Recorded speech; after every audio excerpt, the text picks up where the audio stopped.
Good evening. Welcome to the December 5th meeting of the City of Everett Planning Commission. Ayana, would you please call the roll? Chair Chatters, Here. Commissioner Adkins, Here. Commissioner Zielinski, Here. Commissioner Yanusak, Here. Commissioner Finch, Here. Commissioner Sullivan. Here. Thank you. Thank you. I would like to take the privilege of reading the land acknowledgement.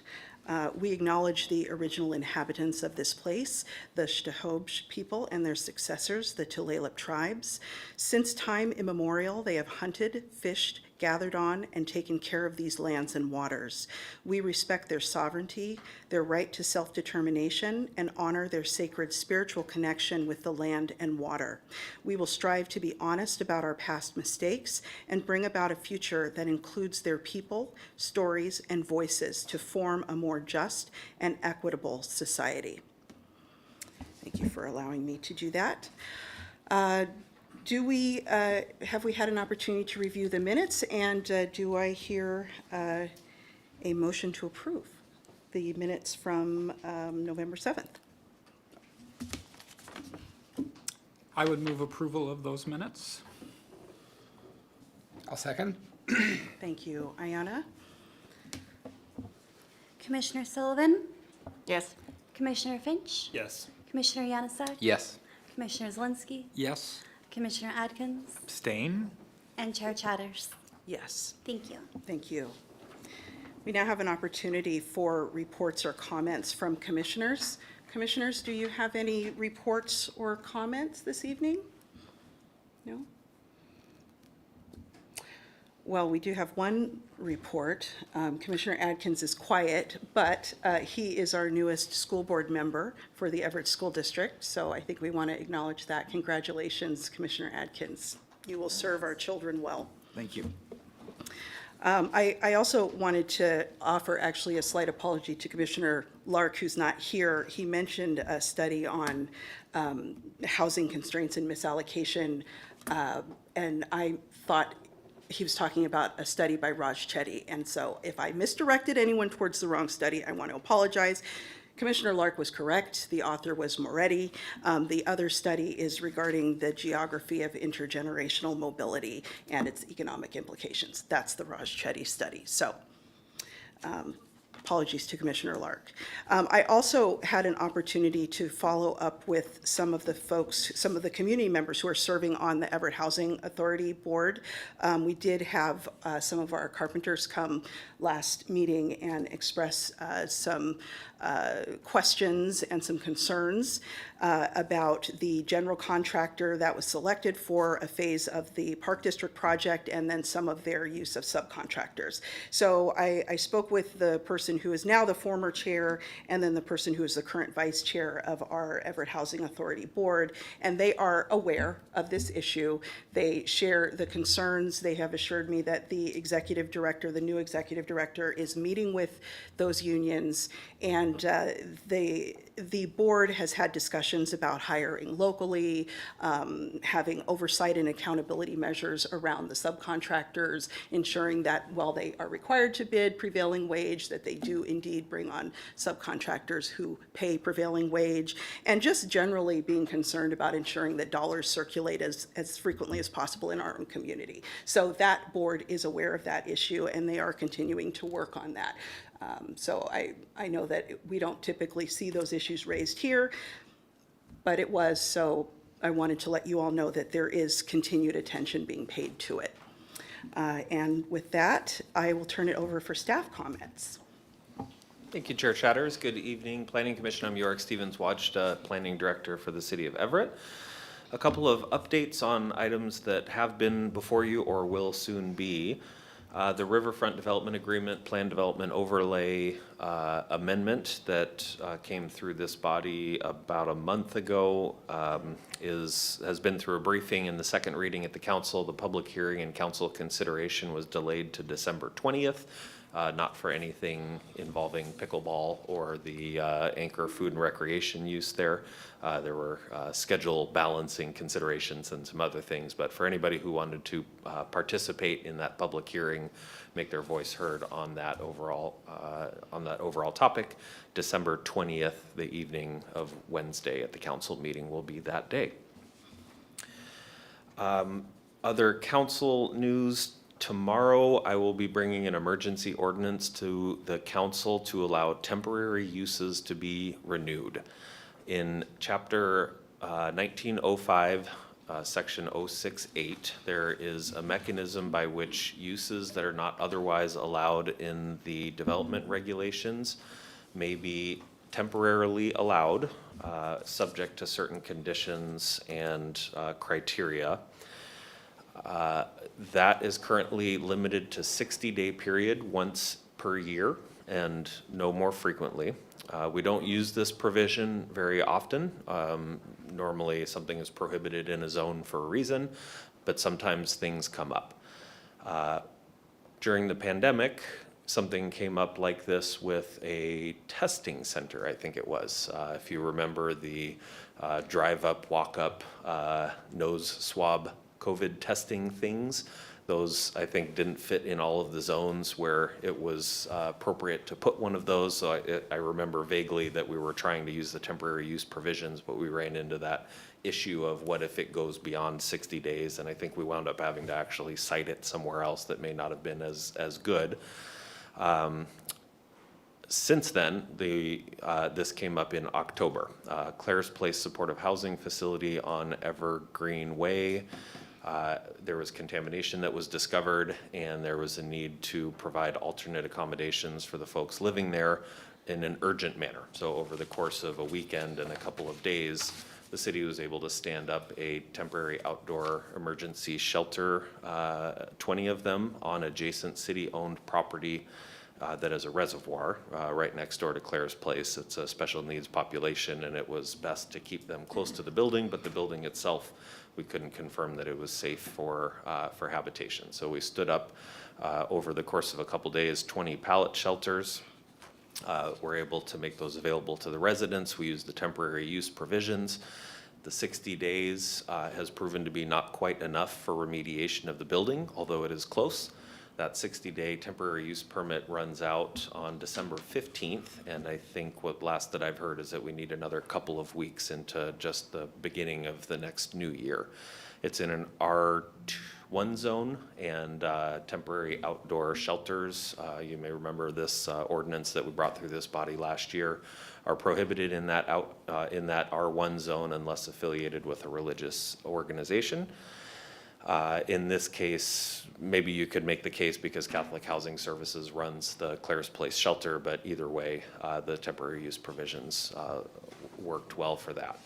So we're bringing an emergency ordinance to the council tomorrow to, it's structured as a interim official control, which can last for 6 months. I think it's usually used under state law. 3670A 390 is the provision. It's usually used for a moratorium to prevent something from happening. If a legislative body hears that there's a type of development that might be problematic for the city, they can pass an urgent ordinance to prevent it. But in this case, we're going the other direction. But it's interim. It can only last for 6 months, although it would take effect immediately if the council agrees tomorrow.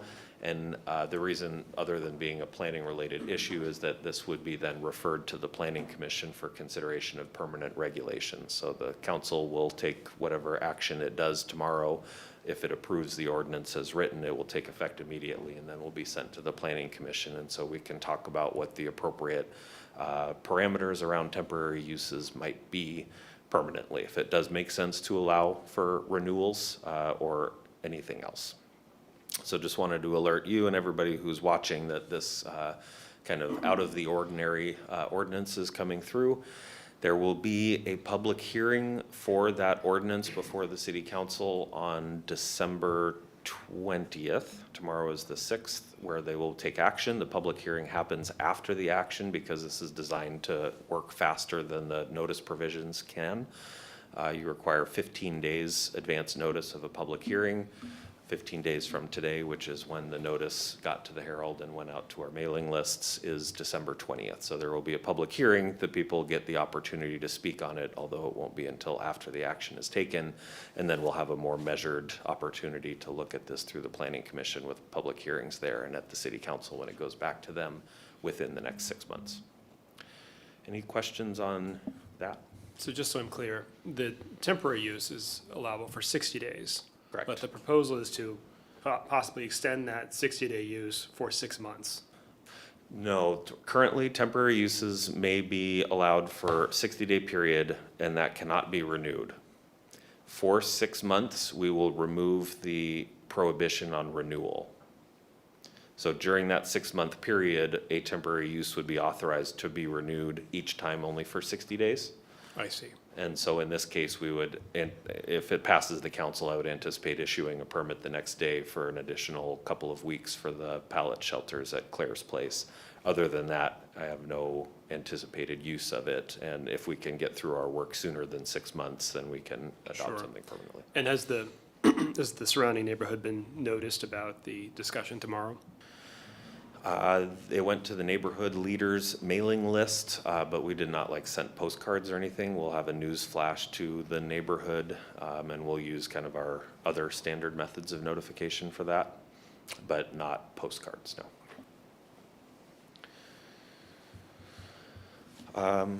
If there's nothing else on that, I also wanted to take note of the last meeting of the year and provide a little bit of a recap of 2023 year in review. So I wanted to thank you all for a very productive year. This is just a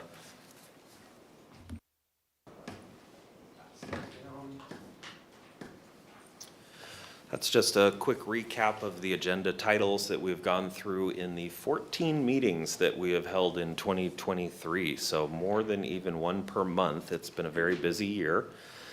A couple of the recommendations that the Planning Commission has forwarded to the City Council, or I think they all went to the City Council early in the year. We recommended approval of a shoreline master program amendment related to Silver Lake.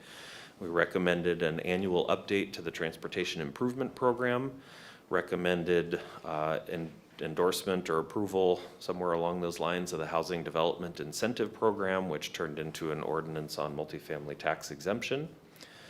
We recommended approving the growth alternatives and specific amendment requests for inclusion in the comprehensive plan draft environmental impact statement process. Recommended school heights code amendments, and then most recently the Riverfront Development Agreement Plan Development Overlay Amendment. So 1, 2, 3, 4, 5, 6, 7 different pretty significant topics that that you were able to get your briefings, discussions, deliberations, and get to a recommendation on.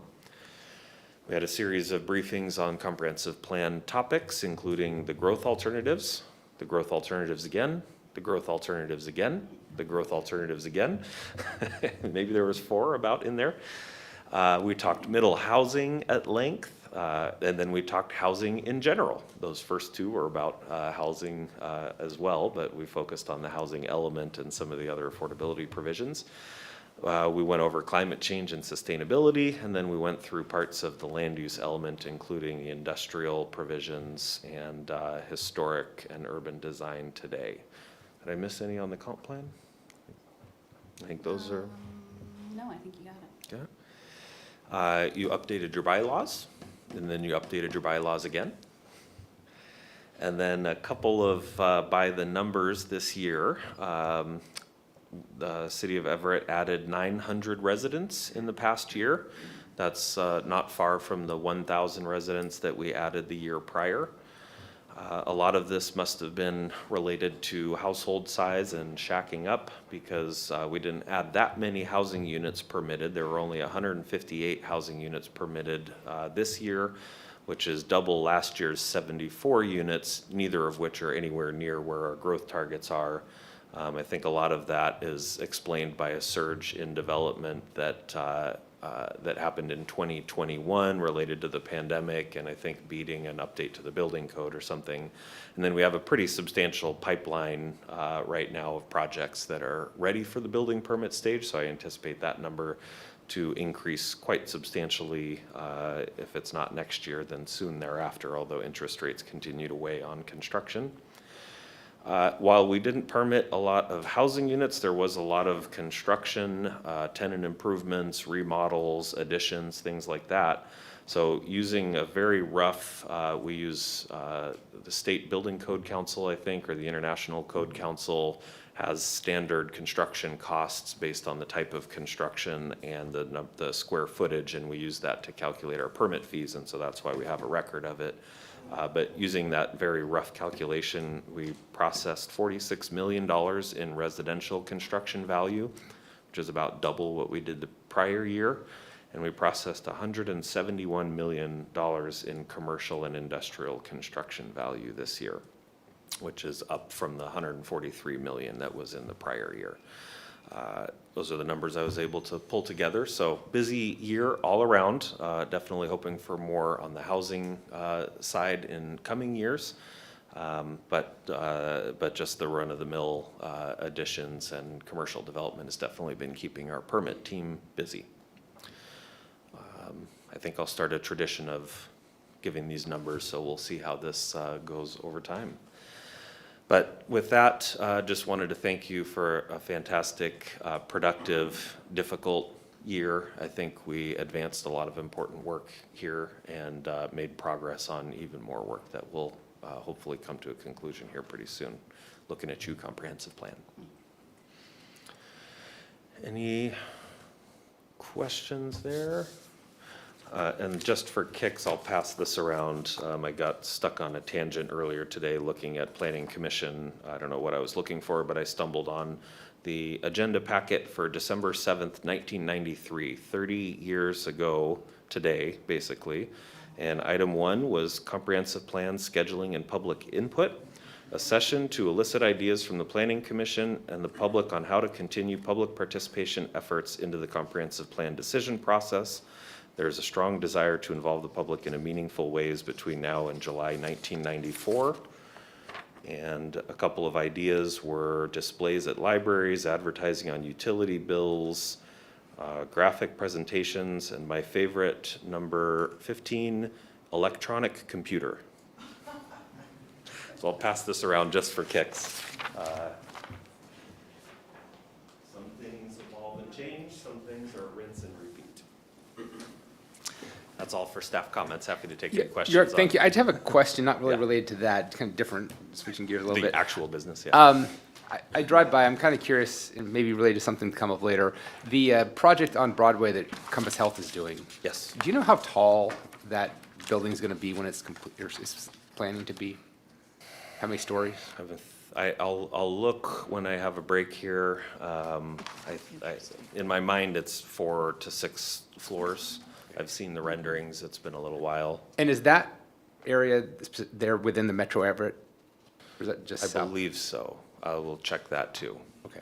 At some point, I'll find a way to package up. I commute past there every day, and for the past 2 months, I've been taking pictures and videos of the demolition process for my daughter.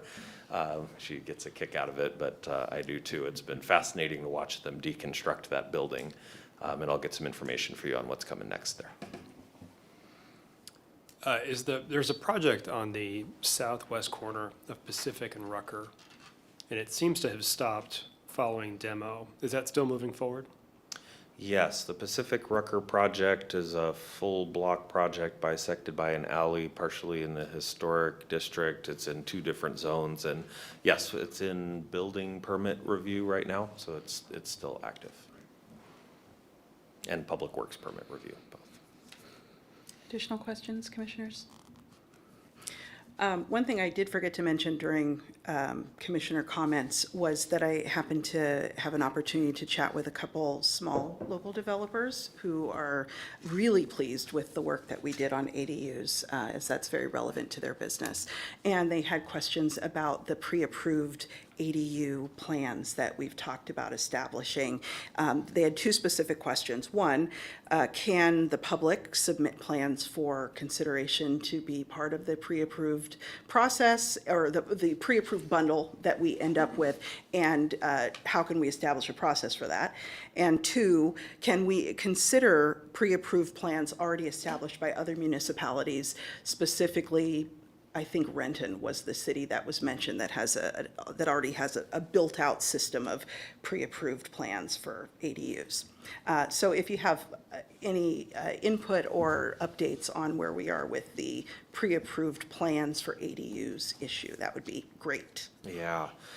Pre-approved plans is something that we've heard a lot of comments about since we did the ADU ordinance from the Planning Commission, from the City Council, from some developers, and from members of the public, just as a way to kind of lower the barrier to entry for accessory dwelling units.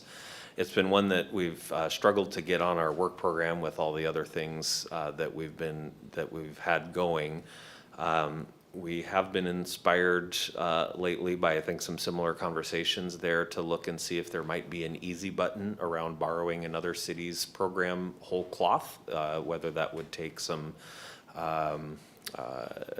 reviews to ensure consistency with our own codes where they may depart from that city if it's Renton or another one.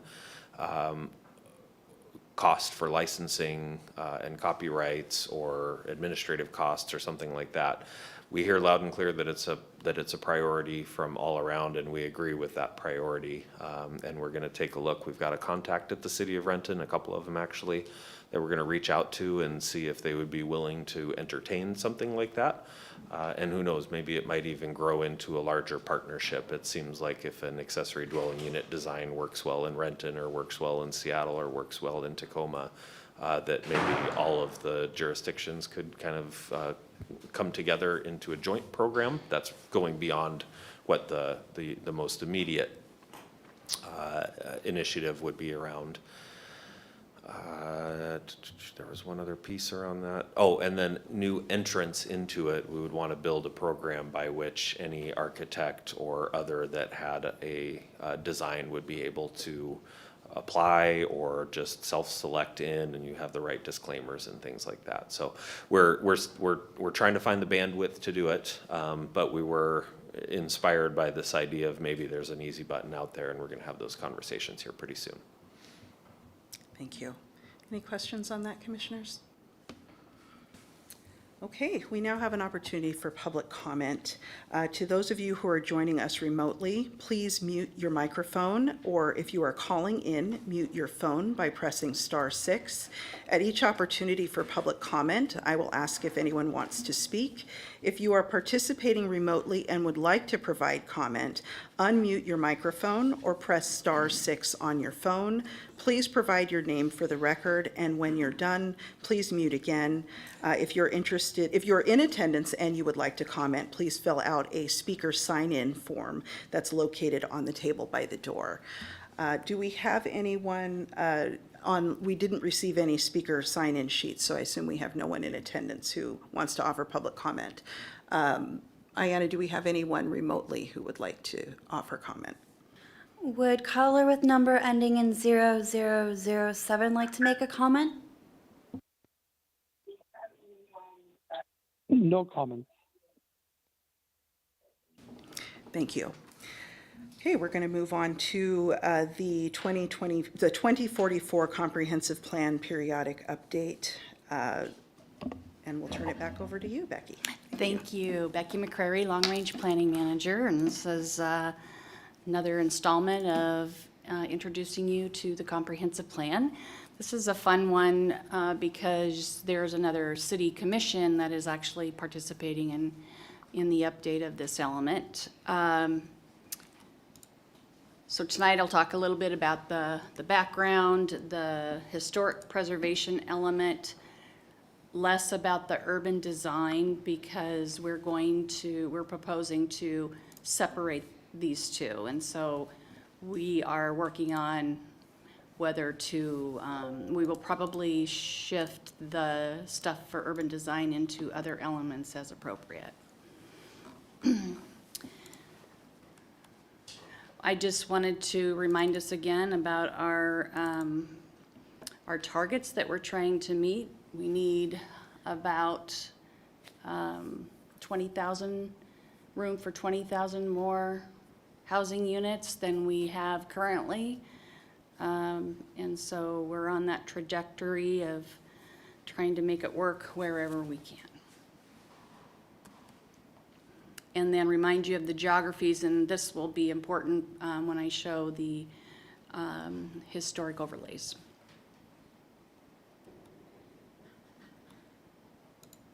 So we had a workshop with the Historic Commission, and just for fun, we took a look at some before and after pictures. So this on the left is the 1950s, and on the right is today, the county campus block. You can see what it looked like then. And then this building is the same from the 1950s. So we preserved that in whole.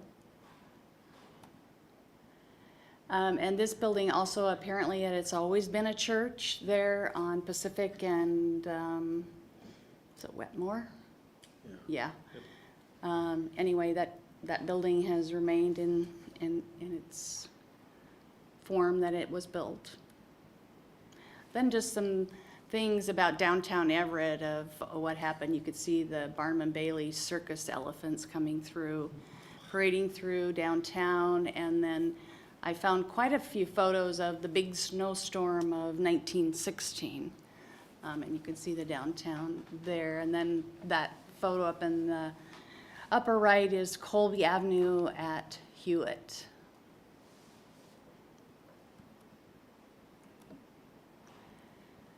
So if some of you didn't, some of you didn't know, we actually have historic tours. So we've got pamphlets and things like this, and you can actually go online and take tours of the different buildings and landmarks here in Everett. And so I just wanted to share that with you. I don't know that we've ever really talked about that as a commission. And so then I'll launch into kind of the technical parts of the historic preservation. The goal, although we do not, this is an optional element, we do not have to have an element for historic preservation, but we do have to deal with historic preservation. So it is a goal. We have to have inventories and identify land, structures, anything of historic or archaeological significance. We're required under the GMA to address that. We've seen this many times, but this is how it works for the historic. There are some in Vision 2050, pretty high level, just protecting cultural resources and identifying cultural resources and acknowledging them. Also in the countywide planning policies, and the Historic Commission has been around, or the program has been around in Everett for some time.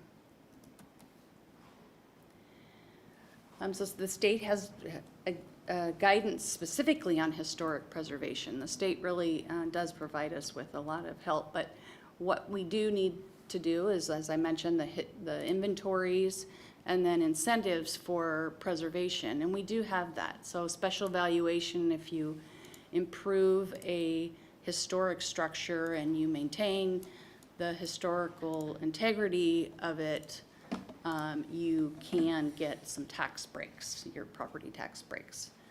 That's one. You can be nominated and be on a registry. There's national, state, and our local registry. And just protecting and identifying cultural resources. We recently had a project on the waterfront. Didn't even realize that one of the old buildings down there, and it's very old, is of historic, it qualifies for the historic register. It doesn't mean you can't demo it, but what it does mean is that you have to do something to acknowledge and bring attention to what the history of that was, and it can be as complicated as taking some of the pieces of the building and putting them somewhere for display, or even a web page that would identify that as a historic resource and what its meaning in the community was. And then you will see we do have design guidelines in our historic districts, and you'll see those on a map here shortly. The Department of Archaeology and Historic Preservation, we call DAP. They are a wonderful resource, and what they do, we've qualified ourselves as a certified local government for historic preservation. That means we are eligible for grants to do work around historic preservation.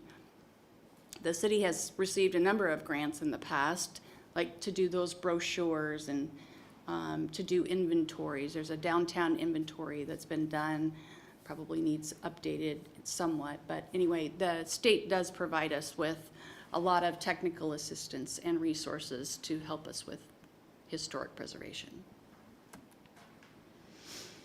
I just wanted to go over some terms because you see we mix and match all the time. But according to DAP, they use the term cultural resources to encompass everything. And so, but these are some of the other terms that we use when we're talking about historic resources. One of the things, well, I guess I'll get to that too, but the Historic Commission is really having a good time going through and just seeing what the program has been and what we might do with it moving forward.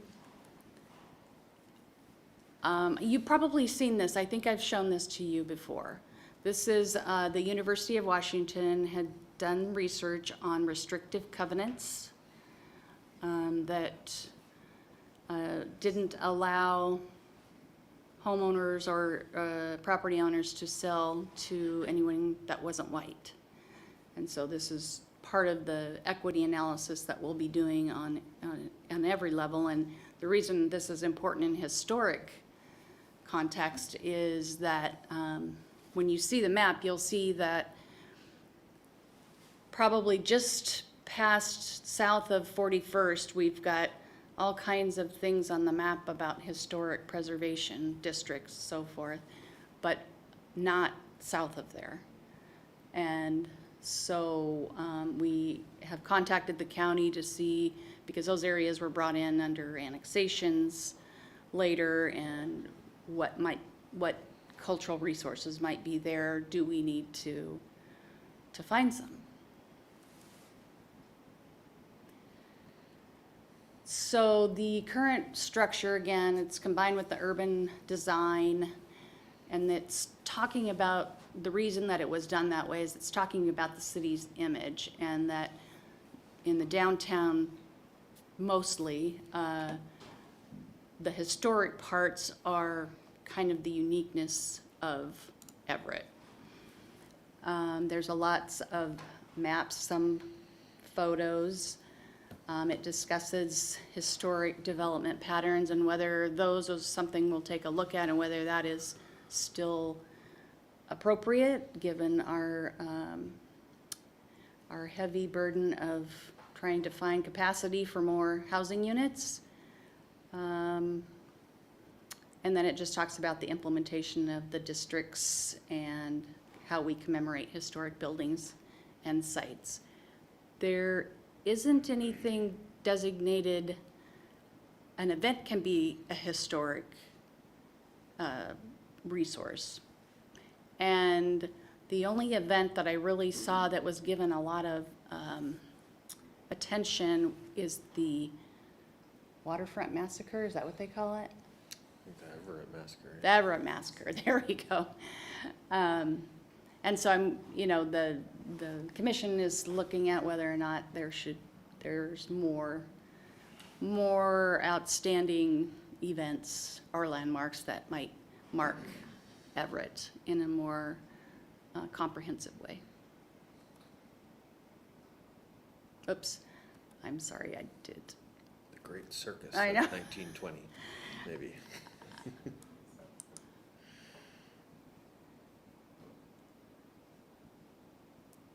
Skip, please, please, please. Dangerously. We do have an organization, a nonprofit organization, Historic Everett, that does a lot of work. I don't think this is going to work, or this computer is really. Oh.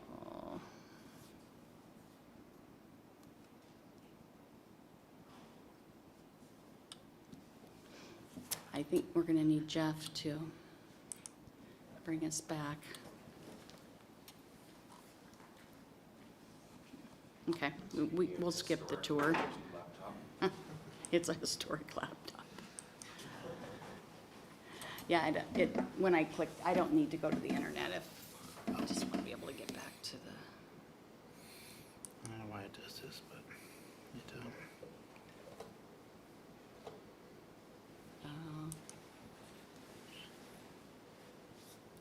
Working The okay. screen connection broke.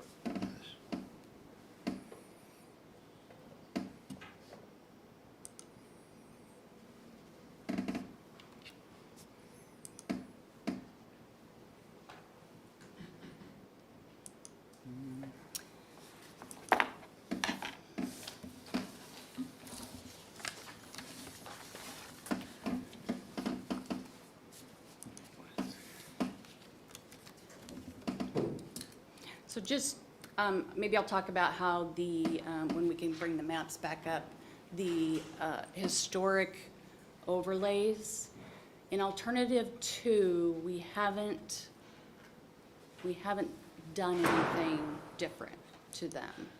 So in those districts, there's some UR3 multifamily zoning, but a lot of single-family zoning. In alternative three, we've shown the middle housing as appropriate in those districts, but the state law does allow the guidelines can still be applied, the historic guidelines. Can I just make a comment about the Everett Historic Group or whatever? They did a wonderful video series on the Silver Lake neighborhood and Silver Lake. So if anybody wants to watch that, you can go on YouTube. Talks all about the trail. Well, before the trail, talks about Green Lantern Park and the carriage house, which is no longer there, I believe. Anyways, highly recommend. And it's maybe some of those things that we would want to pull into the program as being all-inclusive. Yeah, that's south of 41st, so there might be some good stuff that we need to record as historic there. There it is. I won't go on the internet, we'll just leave that be.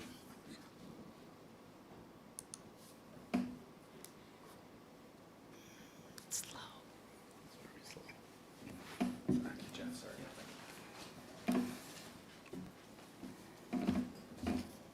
Okay, so here is the districts here. There's a little piece up here that is, thank you. It's called the 8th Street Everett Register District. There's just a few little homes there. It overlooks the river there. It has been designated and it is on the Everett Register. The Donovan District, you may have heard, that's by the hospital. So when the hospital was built, there were a number of Donovan-built houses that were moved. And they're over there, but next to where the Park District is going to be, in fact, they're adjacent, if I'm not mistaken. Then this is a pretty big district here. This is the Rucker Grand Historic Overlay. There are specific guidelines that someone has to follow in order to renovate or build new in here, as is the case here, Riverside. There's a historic district here. You'll see a few of these purple areas that have inventories, but they're not yet, have not yet been designated as districts. One that you might see come forward is the Hewitt Avenue. It's a relatively contained area down by the stadium or the arena. And it is on the National Register. There's a number of buildings there. And then, of course, the downtown. The Rucker Hill is on the National Register. Again, it's not been designated as a local historic district. So when we met at our workshop with the historic district, we really wanted to take a look again at the comprehensive nature of the program and what we would need to do to pull in the whole city. And then they are giving us direction on the historic preservation and cultural preservation program components. And again, policies, and then they'll go over implementation actions. So you'll see a recommendation from them. They would like the opportunity to do a joint meeting with you when that time comes. And I'm sorry, we've already done this.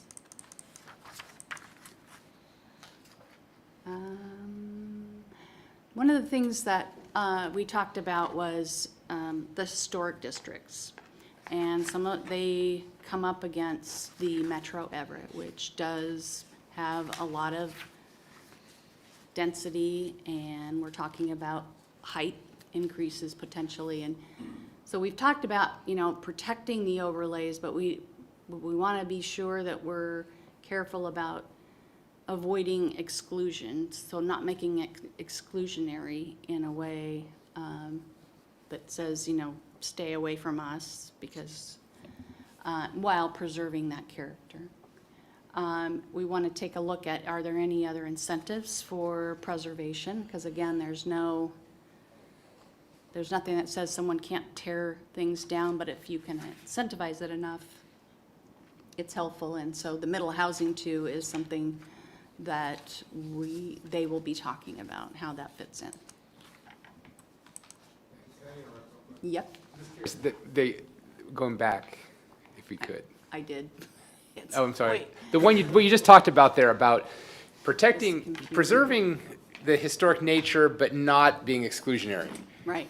Can you give me an example of what that is? Because it seems to me that those are kind of mutually exclusive things. You can't do both by definition, but maybe I'm just not seeing it correctly. Well, I would say that, I can't get this computer to work. I would say that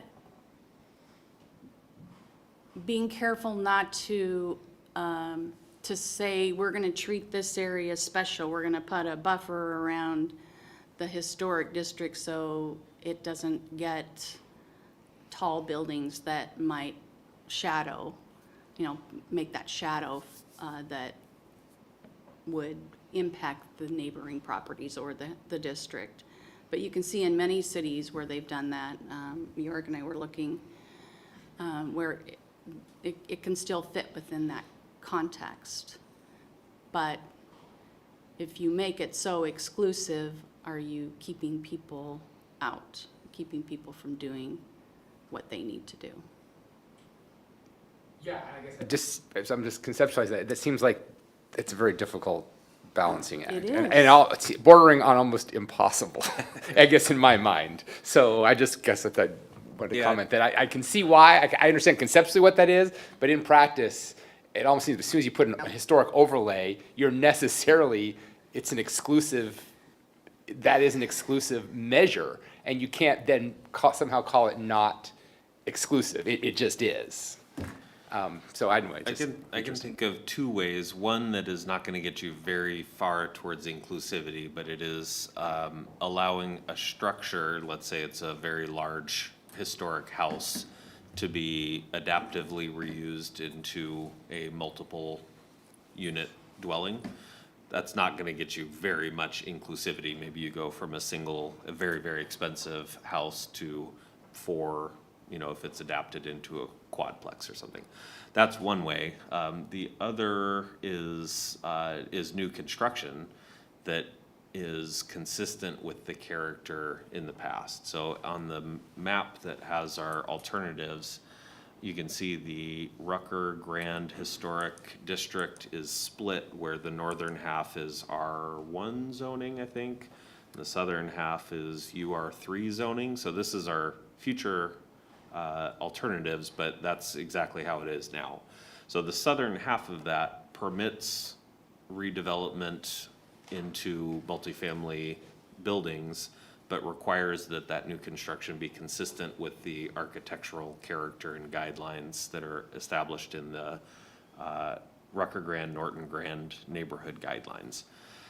That gets you farther along the path of inclusivity, but gets you farther away from true preservation of the historic structures, because it would involve potentially tearing down, or sometimes these districts have, what are they called, contributing structures. So in these inventories, on a block, maybe 6 of the 12 houses are truly historic and representative of that era.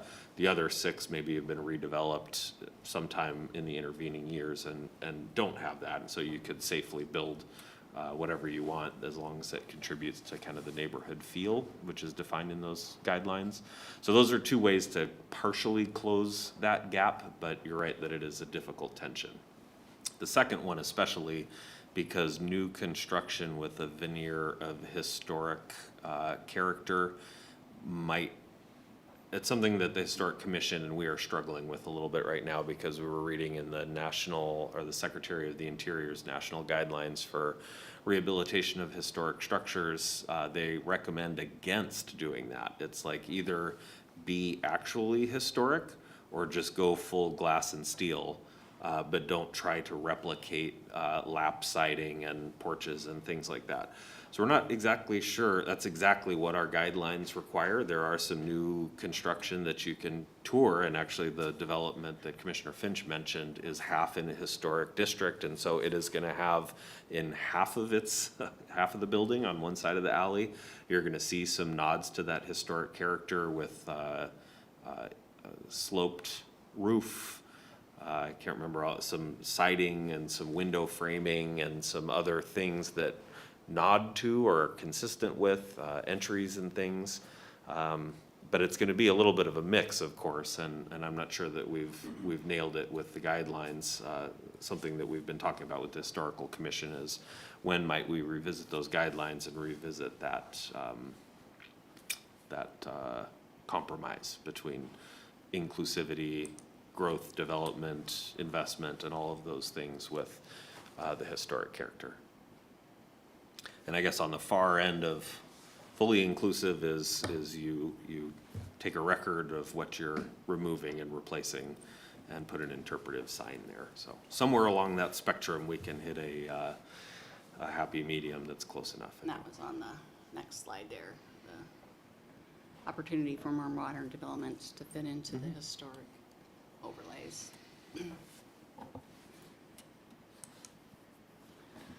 And I think I've mentioned this before, but we are restructuring all of the elements so that they're all similar format. And this is, right now, this is how we're proposing the historic and cultural preservation element would be structured. Just took a look at that. That's on here again. So we are having a workshop with the commissioners next week, and there is a downtown historic preservation plan. It's a plan. It's from 2011.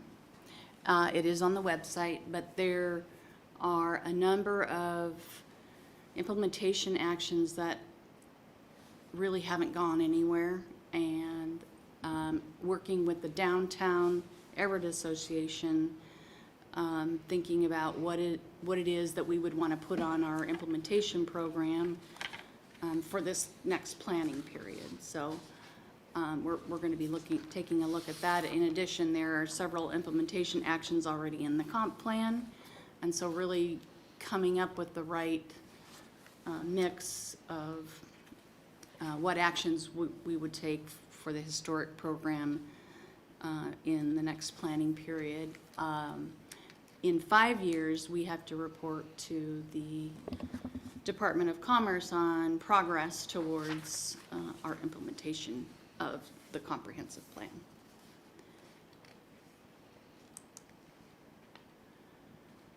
So they are probably looking at getting a updated draft element sometime probably January, so winter 23-24.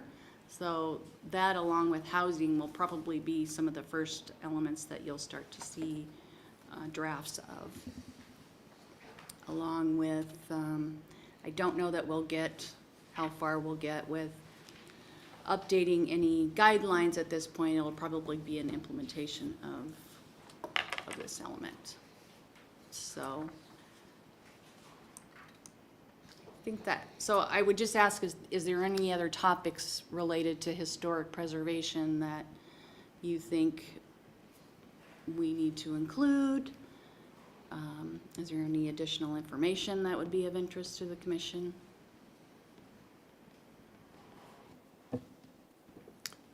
Does the element, or will the element, address how to stop the continued erosion of some of the more historic buildings in downtown Everett? I know that a number of months ago, maybe even a couple years ago, there was some level of discussion at the city council level relating to addressing blight. Structures that are being used when they shouldn't be, they've been condemned, but they're still being occupied. There are a number of commercial buildings that look like they're absolute blight. They've been vacant for years now, boarded up, roofs falling in. We talk about exclusion, but at the same time, without preserving these assets, they're just going to go away. Yes. So is there some sort of, will the element address at least how to enforce the codes that are currently on the books and try to remove the blight from downtown? Well, that's a really good point, and it is a subject that the commission has been discussing, the historical commission. There, is it demolition by blight, or there's a book, anyway, that we've been talking about, and how they might approach it, and I believe it's something that's also discussed in that 2011 downtown plan. So I will definitely make sure that we're talking about that, and yeah, thanks for bringing that back up. Well, and I think that also relates to housing, because there's a demand element there as well. If the demand to live downtown isn't there because of the blight, then we're also not achieving our housing goals. So it transfers also into economic development and touches a lot of different areas of the comp plan, so, yep. So Thank you. some of those, just in response to connect to the policies, which are the foundation of the city's work in that area, and I think we are doing this work. There are policies that I think are exactly what you're talking about. Create special incentives for developers to rehabilitate historic structures.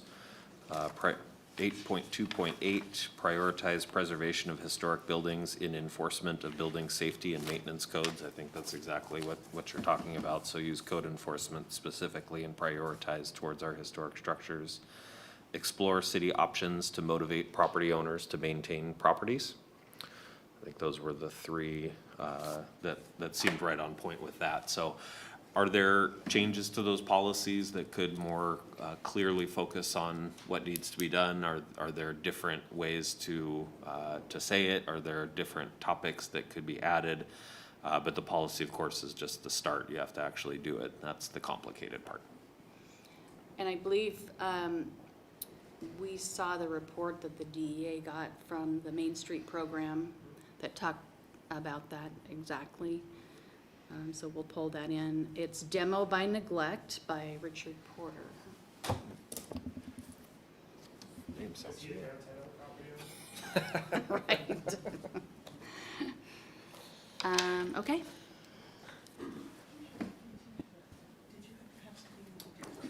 Yes, Becky, your memo talks about the potential conflict between the Donovan district and the hospital.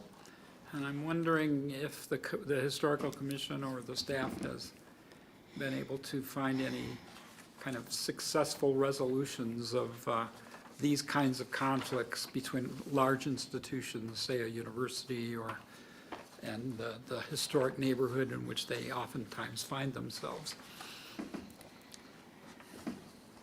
We've done some talking about it. But thinking about the hospital needing to expand as our population expands, and where would that be it's a conversation we need to have with the hospital, but with that very much on our mind. So I don't have a good answer for you yet, but yeah. I have a policy for you. Oh, there You you may go. have noticed that too, although the font's Pretty getting strict pretty small policy. on there. Yeah, the most specific policy, I think, in the entire comprehensive plan, 8.2.12, protect the Donovan Historic District. No additional homes will be lost to expansion by the Providence Medical Center, clinics, office buildings, or other non-residential uses. And the east side of the alley between Lombard and Broadway shall be the western boundary for expansion of any non-residential use from Broadway. So that's a line in the sand, that's a line in the alley. That will be up for review. Staff has, when we crafted the alternatives, and I think we mentioned this when we were going through that exercise, not made changes to the historic overlays beyond middle housing. So middle housing applies in our growth alternatives to all of the single-family zones, historic or not, thinking that there is compatibility between middle housing depending on where you land on that spectrum of adaptive reuse. But where we established or are studying a frame around Broadway or an expanded multifamily and mixed use allowance around Broadway, that excludes the Donovan district. So we followed that policy, used that as an input, but like the rest of the plan, that is up for discussion as part of this process. Yeah, I just had a question regarding on page 3 of this. It shows some implementation actions listed in the current comprehensive plan. And I would just love, it doesn't have to be now, but just at some point in the future, an update on what work has gone into number 10, the working with the Tulalip tribes on opportunities to interpret and commemorate our shared history and historic resources. And would just love to know what actions have been taken from that. Okay. The commission has discussed more ways to include the tribes and the history here as part of trying to be more comprehensive, so, yeah. Have they relayed any specific outreach plans with regard to that, or are they Not just yet. still in kind of the phase where they're formulating ideas? Yes. And recognizing a priority and a gap in our display of the city's history, I guess. Display is not the right word, but something like that. Commissioner Sullivan? Yeah, can we take a step backwards? Because I feel like I'm still trying to wrap this all together. So there is a tension between historic overlays and development, or, I mean, I'm not quite understanding what the goal is. Is there a problem with preserving, related back to what you were talking about there's this project that's gonna have some siding and I mean, it sounds a little bit, minimal. So I'm just trying to understand what the tension is, and I don't think I do.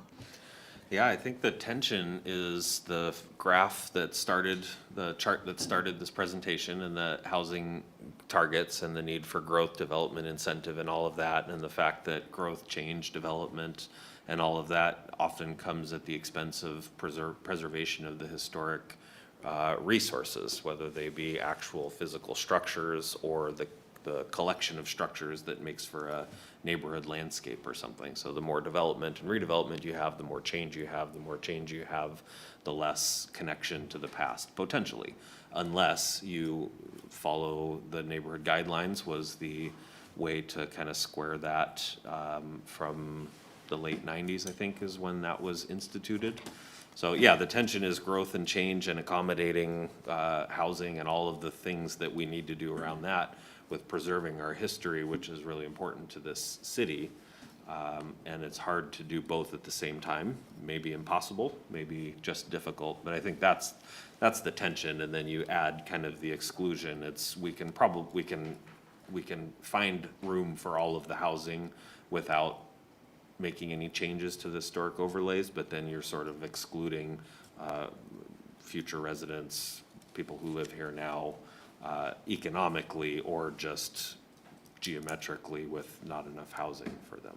So that's why the recommendation is you either leave it historic or you don't.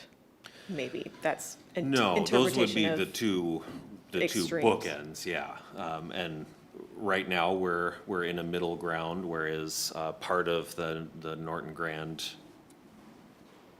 part of the Rucker Grand historic overlay is UR3 and allows redevelopment, but within the historic guidelines.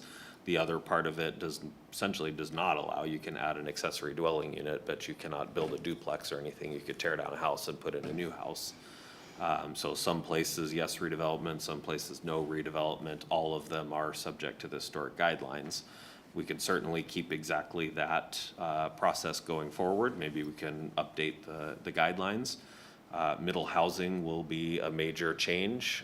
So far, we've included those historic overlays in the middle housing, although they'd still be required to develop consistent with the neighborhood guidelines. We could remove those historic overlays from middle housing. That is allowed under the state law, but then that's tilting farther to the preservation and exclusion than the growth, change, and inclusion. Does living or building an historic overlay add additional value to the neighborhood, whether it's a new building or an original building? Like, is there an inherent benefit, like monetarily, why, you know what I mean, like economic, do you want to have, like, I'm trying to understand, like, I know how I feel about historic buildings, but from an economic standpoint or from a developer's standpoint, it is hard to square those things together.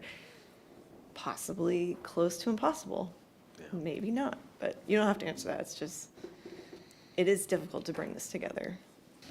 It is, and Equitably. there's other win-wins, always looking out for win-wins, and I think in the incentive world, that if you can allow development but incentivize the preservation of special buildings and historic structures so that there's not an economic incentive to tear it down, so you encourage people to keep it up, and then the value monetarily and otherwise is there in that historic building.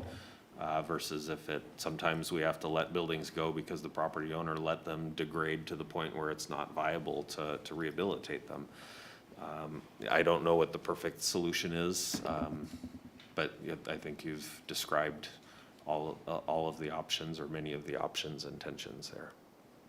Thank you. I was just gonna say, I think it invites maybe some discussion about what does it mean to preserve? Does preservation mean you have to leave the actual physical structure in place in its original form? Or does it mean enough, like you said, to create a gallery, or, there's other ways to preserve this. You can write books about things, that's preserving. We're focused on structures as opposed to necessarily history, is also people, events, and things like that. So again, I think just the term preservation itself is introduced as, what does that mean? Doesn't necessarily mean the physical structure on that location, in a certain form. That's it. Just Absolutely. intellectually speaking. Yep. And there are some great resources. I think you probably had them linked in here from DAP and from the National Trust for Historic Preservation and the Secretary of Interior and stuff. There's a whole world around historic preservation, and we're working hard on that. And luckily, you have help in that one policy area with the Historical Commission, and we'll try to bring this back to you with them in the room too, so you can learn from their expertise in this area. We learn from them every time we have a meeting with them. And we'll do our best and continue. History also continues to create itself. The eligibility for a historic building is 50 years old. 50 years ago is 1973. So that 1970 building.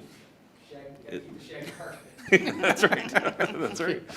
But we may joke about 1970s being historic because we think of the old brick buildings from 1920, but 50 years from now, that's going to be 100 years old, and it is going to be a charming, maybe, thing. Some of them.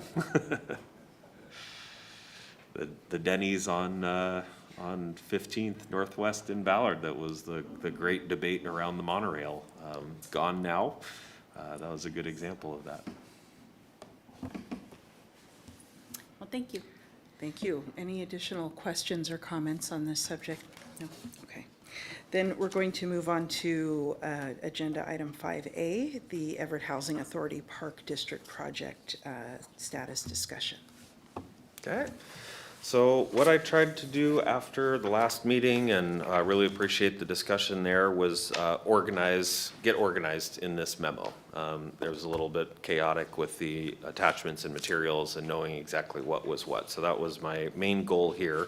So in your memo, under application materials and supporting documents, are all of the pieces that represent the Park District application, plan development overlay, comprehensive plan amendment, and the street vacation and the development agreement are outside of this planning commission scope right now. So you've got the application and the checklist, you have the comprehensive plan amendment and the specific wording around that. The plan development overlay is 2 parts, development regulations and design standards. I think I gave all of these to you in print last week, or last meeting, but again, it was a little bit scattered there. But really, the meat of the plan development overlay are those 2. So I really want to make sure that you focus on those. Those are the things that will change what the development regulations would otherwise apply to this site. And then there's supporting documents that informed those regulatory aspects of the plan development overlay. The development plan is an important one because that shows what the development will look like, and what uses will be where. And then there's all the information on the supportive policies and the response to criteria. So in the memo elsewhere, you can see some of the criteria that, other than quality development, which is on par with the criteria in the development regulations. This is what staff and the Planning Commission and ultimately the City Council should be reviewing this application packet against. And then at your next meeting in January, the commission will be asked to hold a public hearing. And then after reviewing the evidence, take formal action in writing, either approving the proposal as presented, approving subject to certain specific modifications, or disapproving it, and that will be a recommendation to the City Council. So my goal today was to clarify the materials and organize the materials. And summarize some of the public comment that we have heard so far. That's on page 5. That was both in writing, and those comments you can read in their entirety on the on the Park District page, which is linked from this memo. And then we've heard plenty of comments verbally at public meetings and everything, so I tried my best to capture the spirit of those comments, and these are some of the things that are on the minds of the neighbors and other folks in the city. And then to ask what other information you might need. We can certainly deliberate, and we can certainly take steps towards a recommendation today. We will not have a final environmental impact statement or a staff recommendation until the next meeting. Yeah, just wanted to see what other information that we could provide so that the next meeting you have what you need to make a recommendation to the City Council. I have a question. I'm still trying to wrap my head to get around the criteria for these things. I don't want to beat a dead horse, but I wanted to get your thoughts on this. So when, for example, looking at the criteria for the comprehensive plan amendment, the question is, have circumstances related to the subject policy changed sufficiently since the adoption of the plan? Are we to look at that with regard to the entire zone, or just as to individual parcel within the zone? Do you know what I mean? Are we supposed to look at, has the underlying assumptions and even the assumption for 2 and 2, 3, and 4, are we, I read that as meaning that we need to look for the whole zone. I would put so these seem to assume that we're changing a policy, and I guess what we're changing is nested within a policy. So the comprehensive plan amendment, just that piece of it, is currently in any multifamily comprehensive plan designation in the city. We have a height limits that range from 3 stories up to 10 stories in the multifamily designation, and there's a table that says 10 stories is the cap. Right. without changing the comprehensive plan, nothing in the multifamily designation will be above 10 stories. Have circumstances related to that cap of 10 stories in the multifamily district changed since that was adopted? Maybe 2015? I don't think that predated 2015, but it might have. I would point to our growth targets as a simple circumstance that has changed.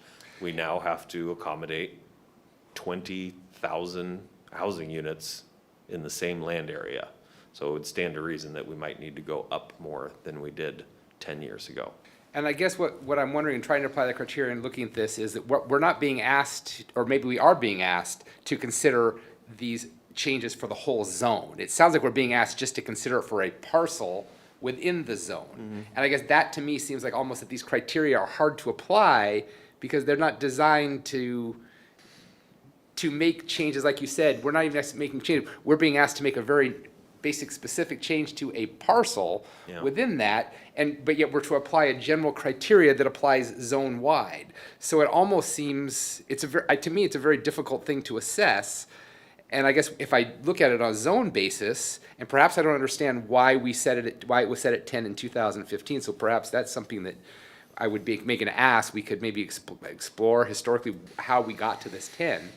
But to me, it seems to me that in order to apply these criteria, we need to make an assessment that 10 is no longer appropriate for the zone, that it's not even really a right question to apply these criteria to whether or not it's appropriate to change for a particular parcel within the zone. Right. So that's where I'm struggling. Yep.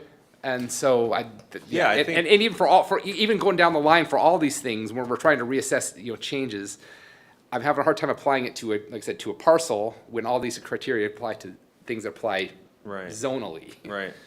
So for the comprehensive plan amendment, the specific wording that would allow heights in excess of 10 stories is only where there's a plan development overlay, and I think there's a number of acres involved.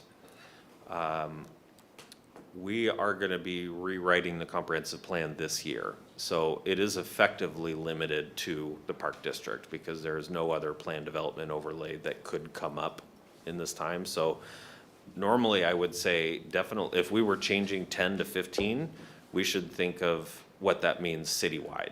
Is it appropriate that we allow buildings potentially only with a change to the development regulations, so the comprehensive plan just unlocks it, but a separate action, in this case, a plan development overlay, or if it was outside of this area, it would be a rezone, a change to the building height map.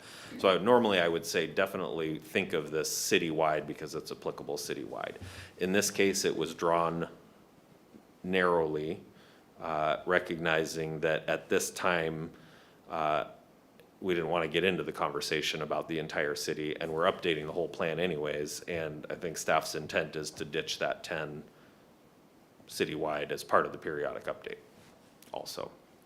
And where we're heading towards is something that's more qualitative, so we don't get into this position of seeing an opportunity and having an obstacle. Okay, and because I appreciate that, because I come back. I mean, I guess I do kind of struggle because it does seem like we're being asked to make an exception for one little thing here. And I guess I guess personally I feel some discomfort with that. It seems like it's 10 is good enough for everybody else except for this particular project at this particular time. Right. And to me, that doesn't seem like a good way to make policy, and I feel uncomfortable even feeling like I can make these findings.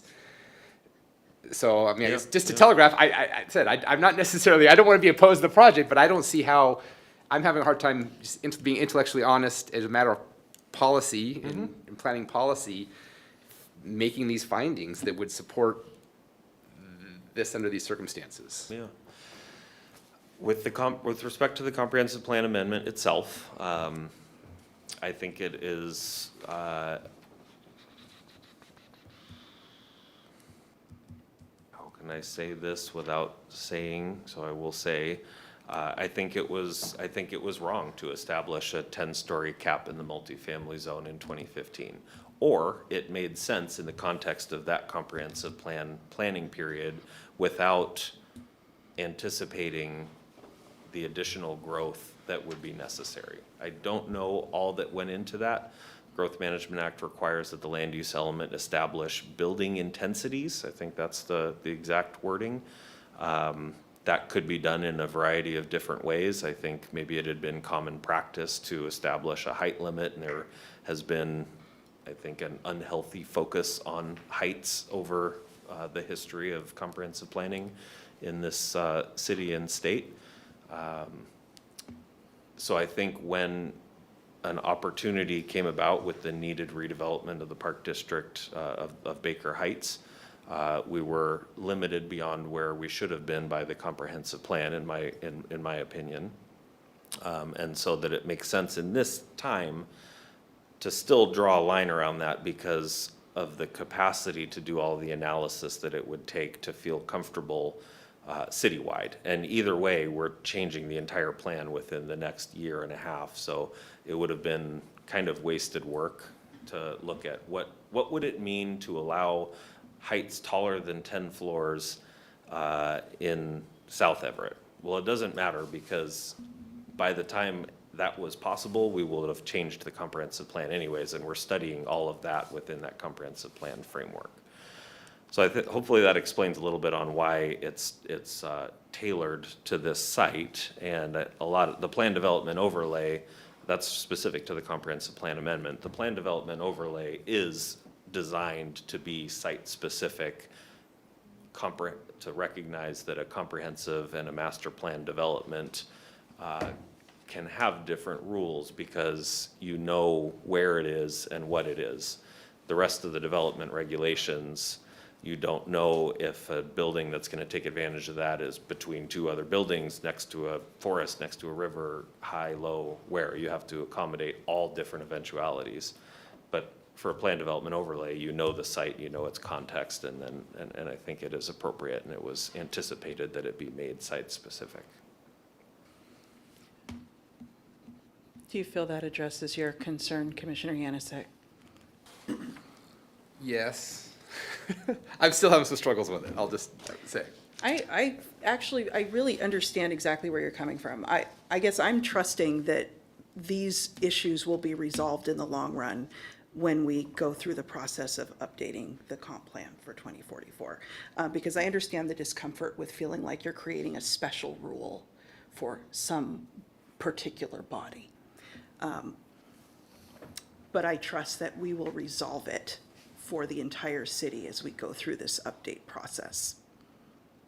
And then in 30 years, we'll resolve it again as circumstances change further. And we'll see where we're at then.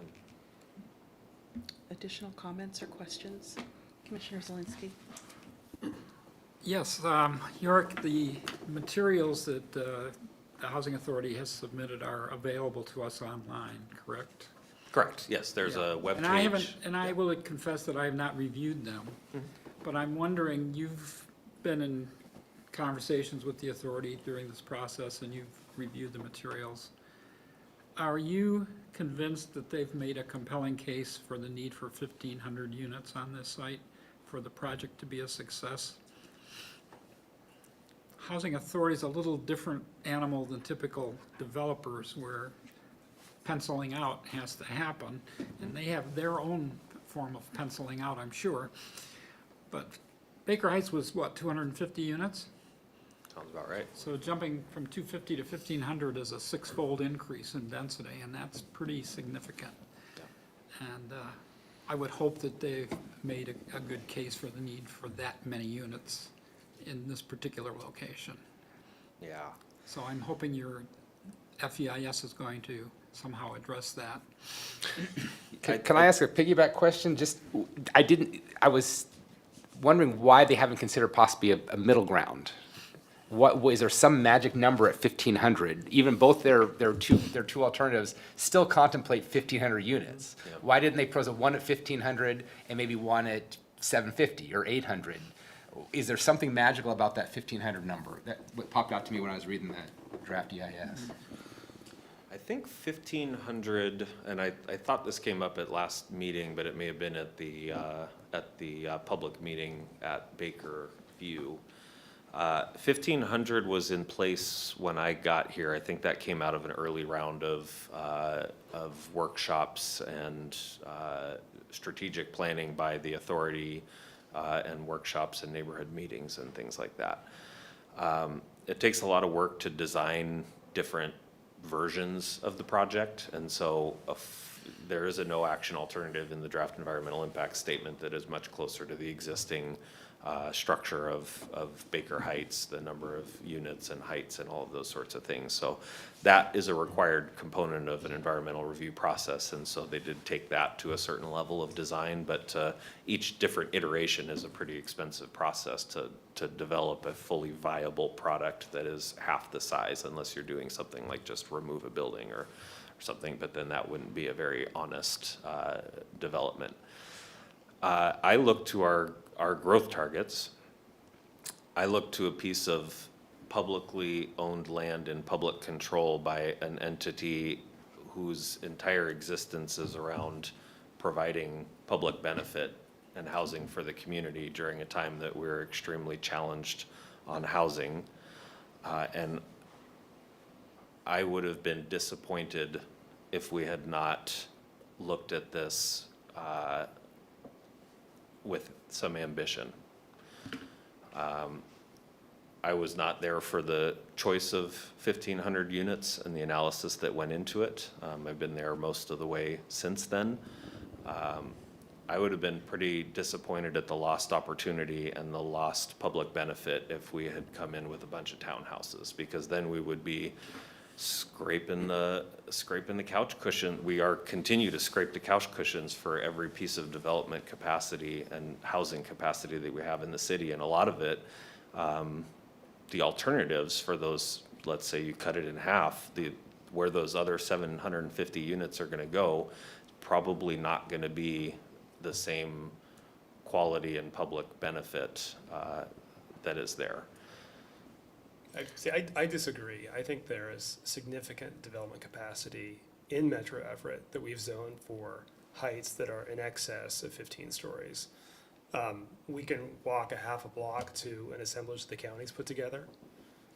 City owns property just to the north of the municipal building.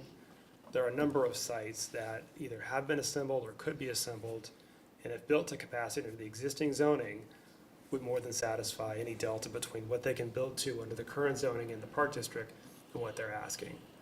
So I disagree with that. I think that the focus on the fact that they own that property is, it's misdirected.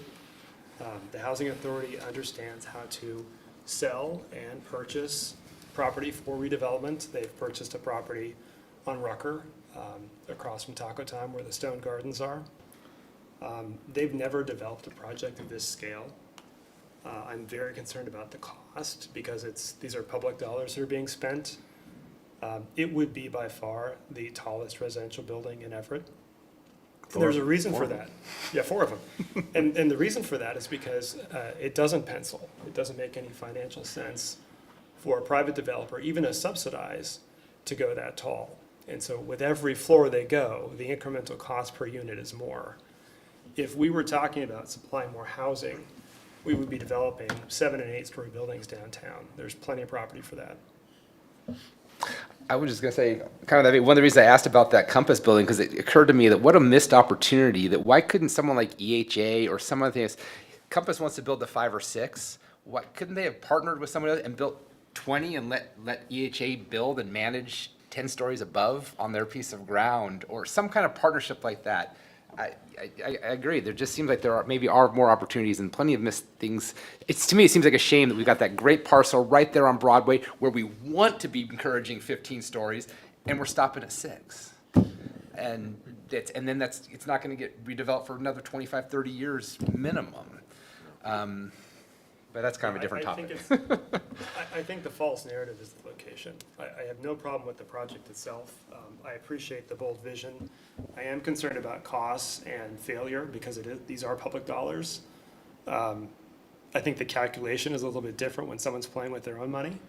In this case, they're playing with anonymous money, our money. But I am concerned about the location, and that's not going to change. I've thought this through in many different ways and come to the same general conclusion. I don't think that the circumstances have changed sufficiently since the adoption. I don't think that's true. You can make blanket statements about zoning across the city, but relative to this specific project, had they chosen a scenario under the EIS that maxed out under the current zoning, that would have been an interesting analysis. That's the no action alternative in one form. Yes, in one form, yeah. The Housing Authority was, I think, offered to speak to the viability of the project. We talked at the end of the last meeting, and so we decided to have, to not invite the Housing Authority here. We can have that conversation at the next Planning Commission meeting. Some of this is what is the best allocation of Housing Authority resources and what should they do and what projects should they pick? And I think that's a question for the Housing Authority Board and their management, and I have not gone into that decision at all. I look at this as they've decided what they see as an opportunity and what they see as the best use of their resources, land and capital and staff resources. And we have the choice to say, no, you should not do that, which is a little bit different than what should you do instead, I think. Sure. No, And I'm hearing that you think that, no, we should not do that. But just to put on the table that those are two slightly different things. They don't own other places, and they may be a different pro forma. It may not fit with the strategic vision. I don't know. I'll let them answer those, how they choose to allocate the resources. But just looking specifically at this, and would this development provide public benefit or otherwise meet the criteria here? I guess you'll have to wait a month for my recommendation on that. I guess I would just offer the response that it's because it's the property they own. That's not a planning-related response. That's an ownership-related response. So just as we can't direct how others do their business, I don't think that business decisions should be driving planning decisions. And frankly, I'm a bit frustrated with some of the language that's being used because the Everett Housing Authority does have a board of commissioners, is it, right? Yes. That is there to help oversee the public money. And I think we're here to tackle planning, not necessarily tackle whether or not this is the best use of taxpayer dollars. In addition, frankly, like when we talk about 1,500, these 1,500 units, I'm wondering why didn't we have an alternative that had even more? I mean, we're in a housing crisis. And as we've seen over recent years, the number just keeps on getting higher and higher and higher for the units that we need to build. And so I understand the concern about why not doing it in downtown too. But I say, why not both? Why can't we pursue more growth in downtown and build this wonderful project and be able to actually make a huge dent in this housing target that we need to hit, while at the same time helping preserve our neighborhoods and helping prevent the future radical change that's going to eventually hit our neighborhoods if we keep on delaying large projects like this. Did you have a comment? You have your microphone on. No. Okay. I guess I appreciate the comments. I appreciate that. I will say though, I guess what kind of concerned me is when I even look at their own numbers in the EIS. I think they said that when fully built, which is 10 years out, it would provide 3% of the current projected need of housing. So even if that's in 10 years, if it got built out, even at now, and that our projected need presumably is going to keep growing. So once it's completed, it's going to be a relatively, I mean, it's a big important project. Certainly need is great now. Need is great 3 years ago. It's still a relative drop in the bucket, in some ways, I think. One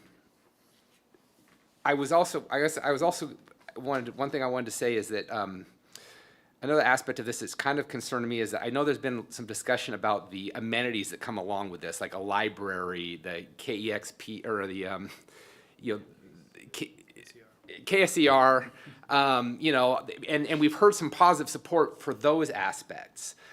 I remain fairly skeptical that, I mean, I don't know that it's realistic in the near term that the city's not going to fund an additional library branch. That's probably not going to happen. KSER is not KEXP. Riverside or Delta neighborhood is not the Seattle Center at the base of the most famous landmark in the world, the Space Needle. I mean, these things just don't translate. I am very skeptical of that aspect, which is fine. I don't think that has to happen. But to the extent that that people are attracted to this for that aspect, I'm concerned that people have some unrealistic expectations maybe, or that, and frankly, I would maybe rather see that some of that space dedicated to more housing than to potentially vacant, challenging retail space that maybe is never going to happen. And I guess the other thing I wanted to address then is that I am concerned about public input on this.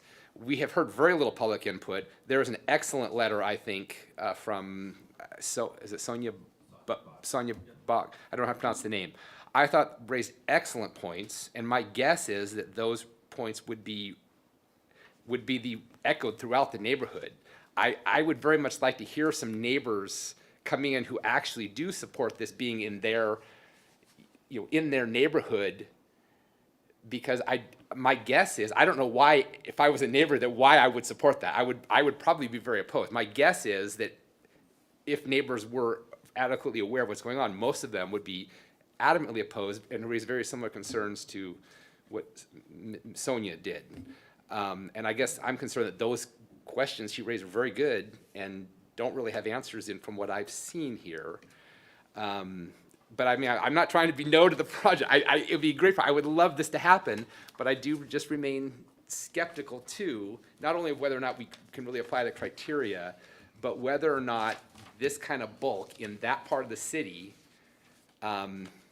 which brings me, I guess, to my final point I want to make. On page 286 of the EIS, I thought there was a statement that, to me, kind of summed it up, my concern. And basically what it talks about is talking about the impacts. It addresses, it says, development under the EIS alternatives would generate additional demand for public services, primarily as a result of new population on the site. This demand is unavoidable. Increased demand, however, is not necessarily an adverse impact if it is adequately planned for and addressed.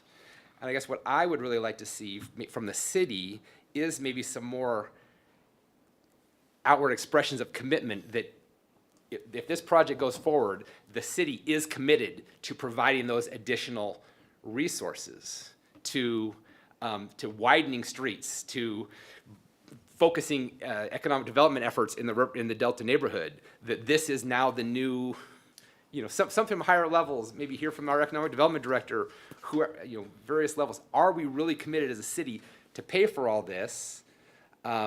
Because it's not. Are we getting? Is this increasing the tax base necessarily? These houses would be tax exempt from property. Is that my understanding? So anyway, there would be cost to the city. Bottom line, and is the city committed? Is the city adequately accounting for those and embracing those costs? And are we willing to do that for the next 10, 20 years? Because it's not going to be without other impacts, just as expressed here. I guess there was one other point I was thinking of.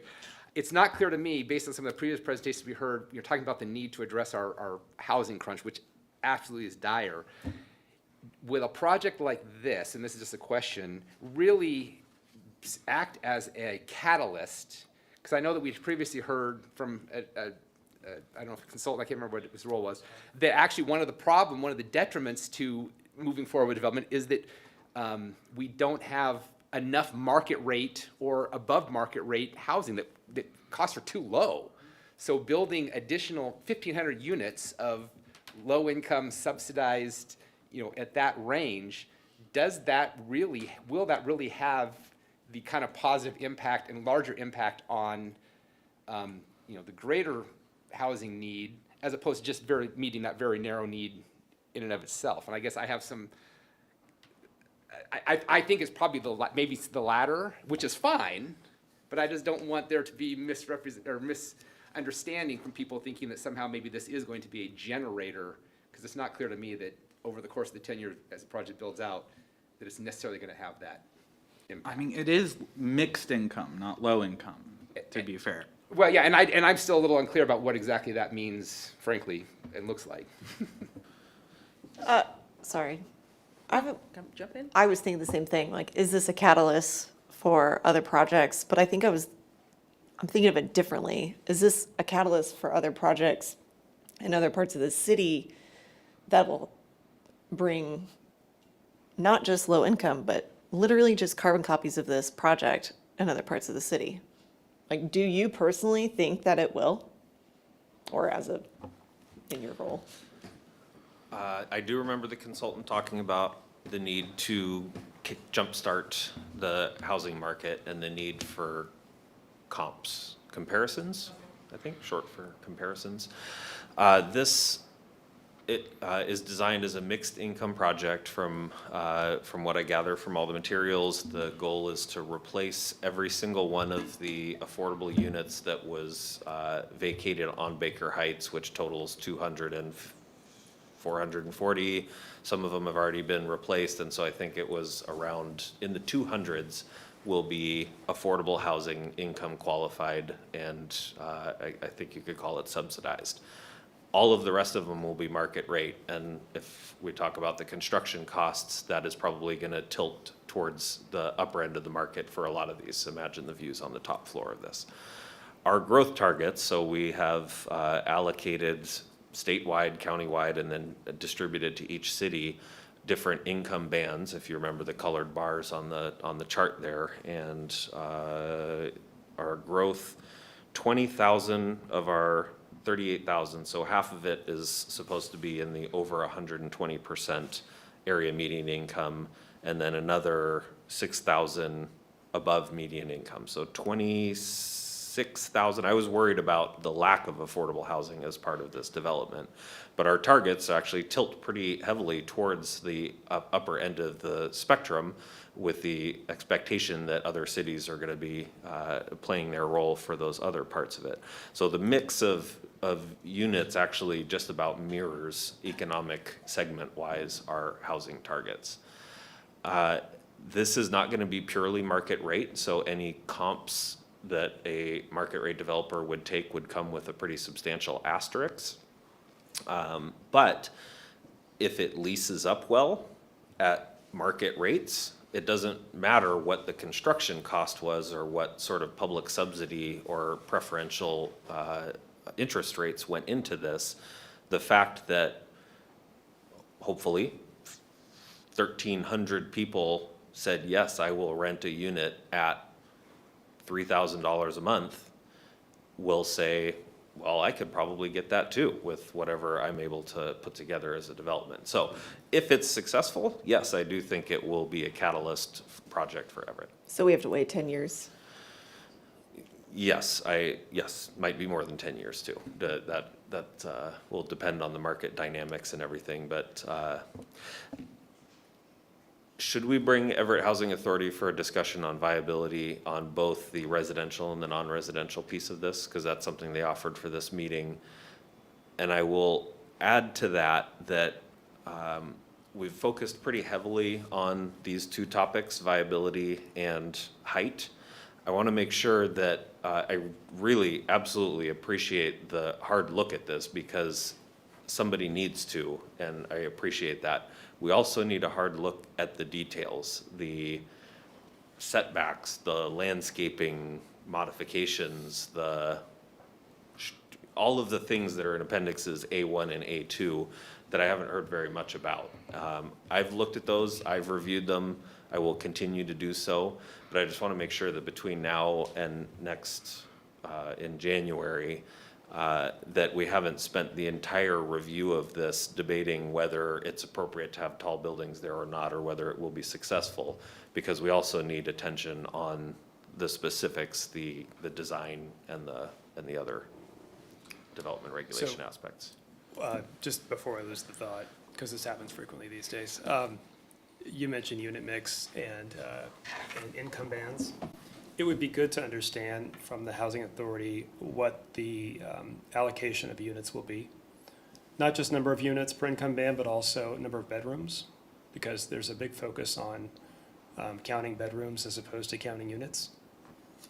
So I'd like to, and also the delivery timing. Is it going to be kind of evenly distributed over the timeline for build out, or will the market rate units come at the end? What are the expectations there? Yep, I've asked And for some finally, of that just, too. it would be great to also confirm that there is no room for homeownership opportunities. That was a conversation that we had early on in the process. I thought that was one of the more interesting components of the project when they first discussed it. It's since been taken off the table. So those are things that I think they can objectively answer. Yep. And if they can't, I have concerns. Something else I'm wondering if maybe staff could consider, 'cause, I mean, if this project gets approved, starts going forward, what if EHA can't complete it? I mean, this is a major project. People go broke on projects like this. EHA certainly may have some funding, but they don't necessarily, I think, have the experience in building projects this size. Something could happen, or over the course of 10 years, things could change. And I don't necessarily know if that would be a bad thing, but what if, I mean, thinking about some contingencies, what is the city through the PDO and through the development, everything going on here? What about, I'll say, what if it gets half built? What if they change and they only want to go to 10 stories? Various things like that. Would that necessarily change the underlying assumptions and bases for us even approving this? I guess that caused me some concern because of the timeline. So much change. We've seen just on the Riverside project how much has changed in that short time period. And once they get started here, they can come back and extract just about anything they want because then you're committed. So I guess the other question is, how important would it be if the city enters into a PDO? How important are these provisions to the city? Because if the developer in this case doesn't deliver, is there a remedy? Is that kind of thing? I don't even know quite what that would look like, but I wonder how much thought's been put into that. And if there maybe could be some contingency planning considered. Yeah. So a lot of that is the realm of the development agreement, and that's the same answer for the public services and the financial considerations for the city. And that's something that we're actively working on. It's not one that is specifically requires a recommendation from the Planning Commission, but still I want to bring as much of that information to you as I can. The development is anticipated with phases. That's in Exhibit C, the development plan. Phase 1 starts at the northeast corner, then the northwest, then the southeast, then the southwest. There are provisions in the, which one is in it? It might be all in the development agreement on how individual phases are reviewed by administratively and at what level of departure from the development plan that was, if it's approved, that is approved, would rise to the level of needing to come back to the Planning Commission or the City Council. So some of them, there are words in the development agreement, at least the first draft, and these were potentially, they're similar to what I see in Riverfront. The planning director shall have the authority to determine if site layout and building designs proposed in each phase are consistent with the character and the quality. So there are requirements that as the development progresses, that it is done consistent with what was adopted here.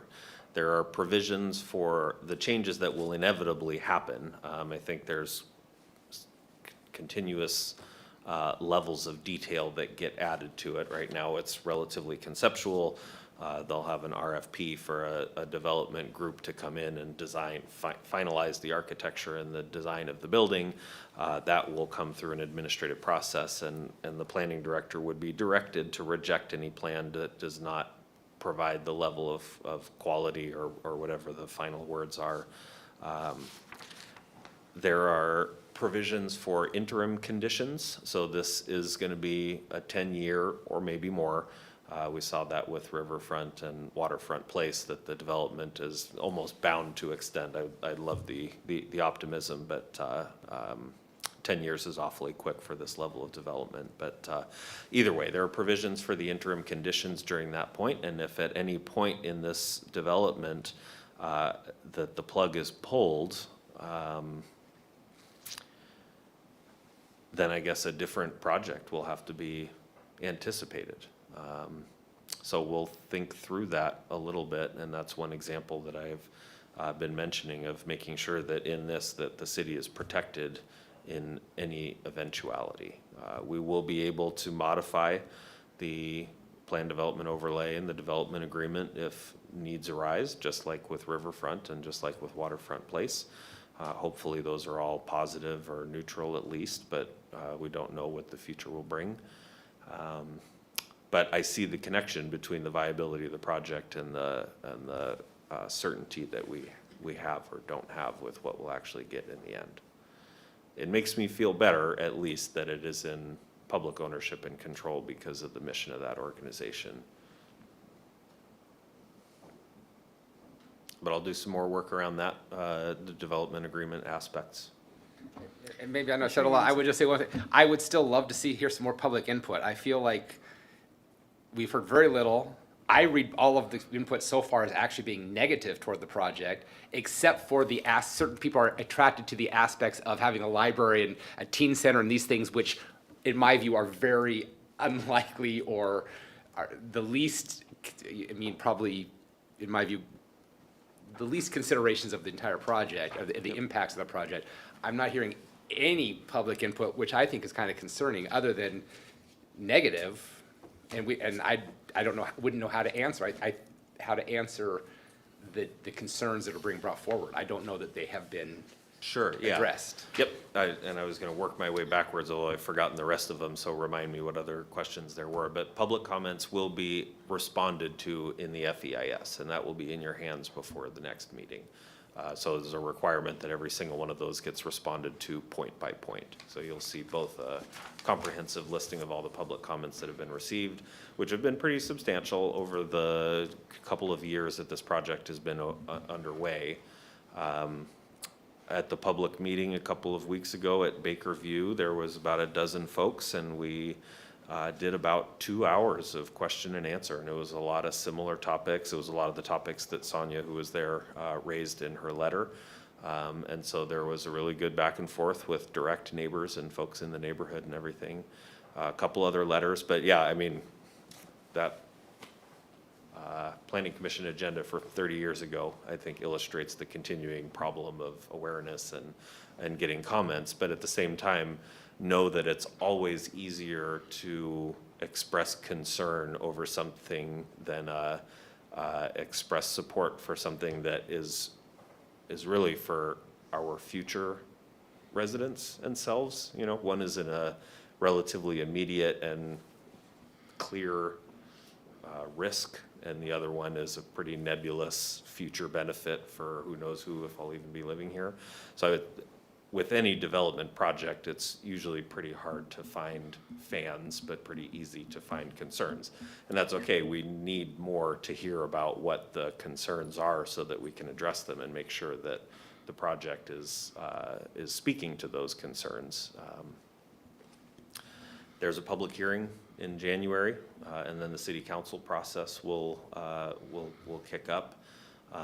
Could be that is more high profile, that attracts more attention from the media, which is usually what really brings the awareness up. We detailed in the last meeting all of the methods that we've done to get the word out, and I think they've been pretty substantial. And relative to most of our planning projects, this was actually halfway decent public participation that we've had. Not relative to the 115,000 people who live in Everett, but Commissioner Yanosek. I guess maybe you one have more question. comment eyes. Would the Everett Housing Authority, do you know what would their response be? What if the Planning Commission does not recommend this move forward? Or what if the city council does not approve it? Does EHA have a contingency plan for the property? Do we know that? Or maybe they don't want to talk about that, but I'm just trying to wonder other alternative, what if? right. If it's, I mean, anywhere between back to the drawing board, or if it is recommended in a modified form, then that's pretty easy to adapt to. If it's like, no, your UR 3 and 4 story heights, whether they would build the no action alternative or take some other route, I do not know, but I can ask. Do we want them here for I think the it sounds January meeting? like they should be here to answer some of these questions as they arise. Commissioners, do you agree with that? I guess my only thought on that is that we get a point, but there's not necessarily a counterpoint. And sometimes it's the tension, I think, where I feel like I learn and grow, and I mean, so I guess that's what I would say. I mean, they certainly have their viewpoint. I appreciate their input on a lot of aspects, but maybe some of these other questions, maybe it's not even fair to put some of the questions to them in some ways. So that's my only thought. There's some value, but not all Right. value. Well, I guess what I'm saying is, I think they're gonna be here no matter what. This is a pretty important piece of their work.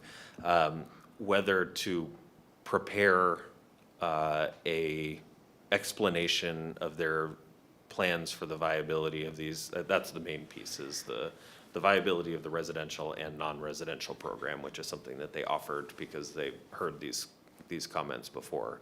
Shall we prepare a brief presentation on EHA's understanding of the viability of these different aspects of the program? I think so. Yeah, I would like to see that. Yeah. I concur. I emphasize brief. Also, I would say bring the presentation component down. I think it should be a discussion. Sure. Fact-based discussion. Sure. Perspective renderings that are gorgeous, I don't want to see them. I want to have a conversation. Yep. And then I've got a couple of the other questions that came up that we'll organize responses to and put those in the memo. I want to mention an experience I had listening in on some of the Delta neighborhood residents about this issue, about this project. And so there are some feelings among folks who are in that space that Everett Housing Authority has not been responsive to some of the vulnerable residents in the housing that is supportive housing.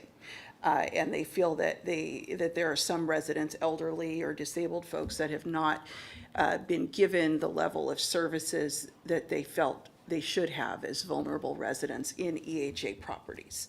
And that was a sentiment that was shared by a few people in the neighborhood. And this development is not a development designed to be a supportive housing development. It is a mixed use. It's not strictly a low income development. So it is a different animal. And so I think that there are a lot of really valid comments being made by folks, particularly around the capacity of the infrastructure in the area and our need to expand it as we grow. But I think that is a problem citywide. That is not unique to this project. But I wonder if some of the negative feelings around this project aren't being colored by some of those perspectives that vulnerable residents of other EHA properties are not receiving the level of service that they feel they should be getting in terms of supportive services. And then I'm trying to weigh that against the fact that this is not a supportive housing development. So I'm trying to listen and also hear what's behind some of the negativity with regard to the comments by folks in the area. I think that's an interesting comment, and if the response from the Housing Authority is that some services aren't able to be provided because of budgetary constraints, the following question would be, will a new project be subject to the same budgetary constraints from an operating I don't know that standpoint? that is their answer. I see. Yeah, I don't know that that is their answer. I just know the concerns that I heard from residents. Yeah. I guess one of my concerns, and this is beyond the planning realm, but this is definitely, as a citizen of Everett, is how these buildings, once developed, will be maintained and their long-term viability. After touring the existing structure, it's one could argue it has not been well-maintained or it's beyond its functional life. And it would be great to understand that if we are going to make this foray into significantly changing the planning fabric, the zoning, the comp plan to accommodate this project, how do we ensure that we're setting it up for long-term success? And so I want to make sure that these are long-term viable buildings if they do go forward. And I'm hoping that we're not just making this change to our zoning for this project. I'm hoping that we will take this opportunity for this update cycle to expand our capacity by applying these changes elsewhere in the city. And we probably will, it sounds like, but to date and in the foreseeable future, only public entities will be developing buildings of this height. They're not economically viable from a private perspective. Which you and I had this exchange before, and I think you maybe see that as more negative than I do, as far as they're developing something that a private developer wouldn't be able to make pencil. But they are working with different constraints, obviously, and I see it as a positive that they have access and opportunity to be able to build at a level that a private developer that is profit-driven rather than meeting a community mission-driven could possibly pull off. And just to add the counterpoint, if we could provide twice as many units with market rate housing in that style, I don't know that that's a bad thing.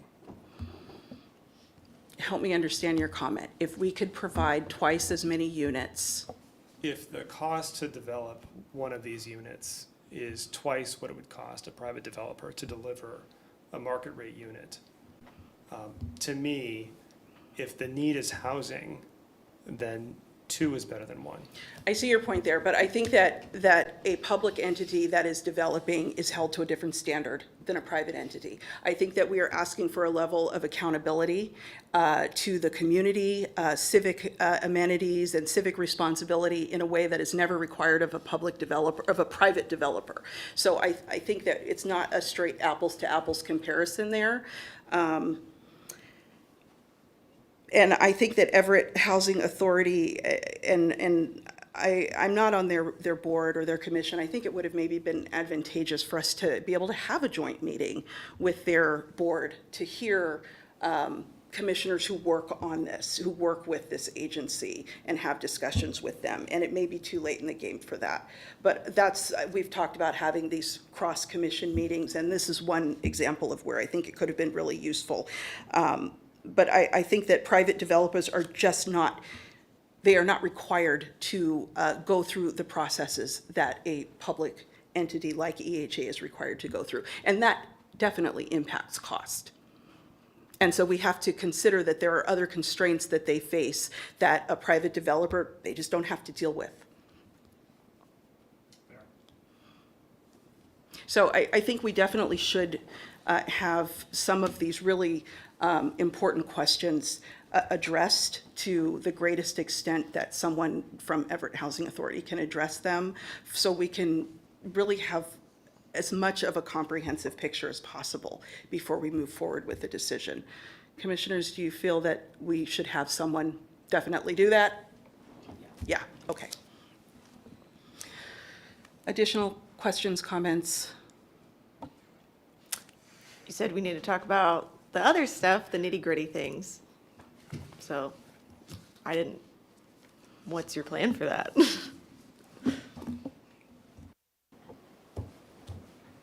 I'm looking to you for that. I've reviewed them all, and I'm allowed to give an initial read on it. I feel comfortable with it, and I'm taking some lessons learned into the comprehensive plan update for different ways to structure design guidelines and development regulations that might make sense in other parts of the city.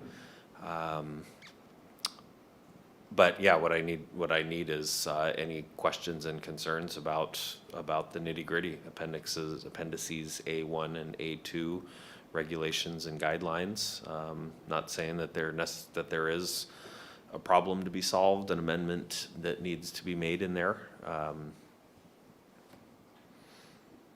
But there may be, and it's 12 ayes, however many planning commissioners times two are better than mine. Right. Before we adjourn very soon, oh, go ahead. If I could, I just want to follow up on your comment. I appreciate that. I do think, at least from my viewpoint, I don't have any preconceived ideas about EHA, or I certainly, obviously, I think you got to always be careful. People are being critics, if they're a disgruntled former client or customer, knowing and that I don't is know is that to be the no. case. Well, but if that were the criticism, I guess I just want to reiterate if EHA is listening, or what would move me. My major concern is just the carrying capacity for that location within the city for something of this size, and the external effect on the existing neighborhood, and what's the future going to look like. For me, that's what I'm really focusing on. That's my biggest concern.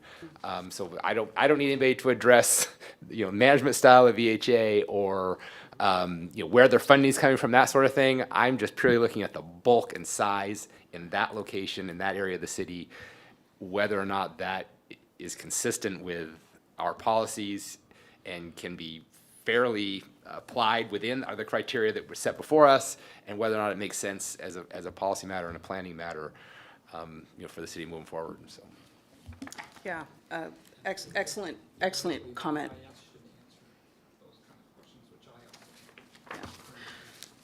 And I tend to look at it more in terms of similar, and also economic investment impact. And this is an area of the city that has not seen a lot of investment, and they deserve investment.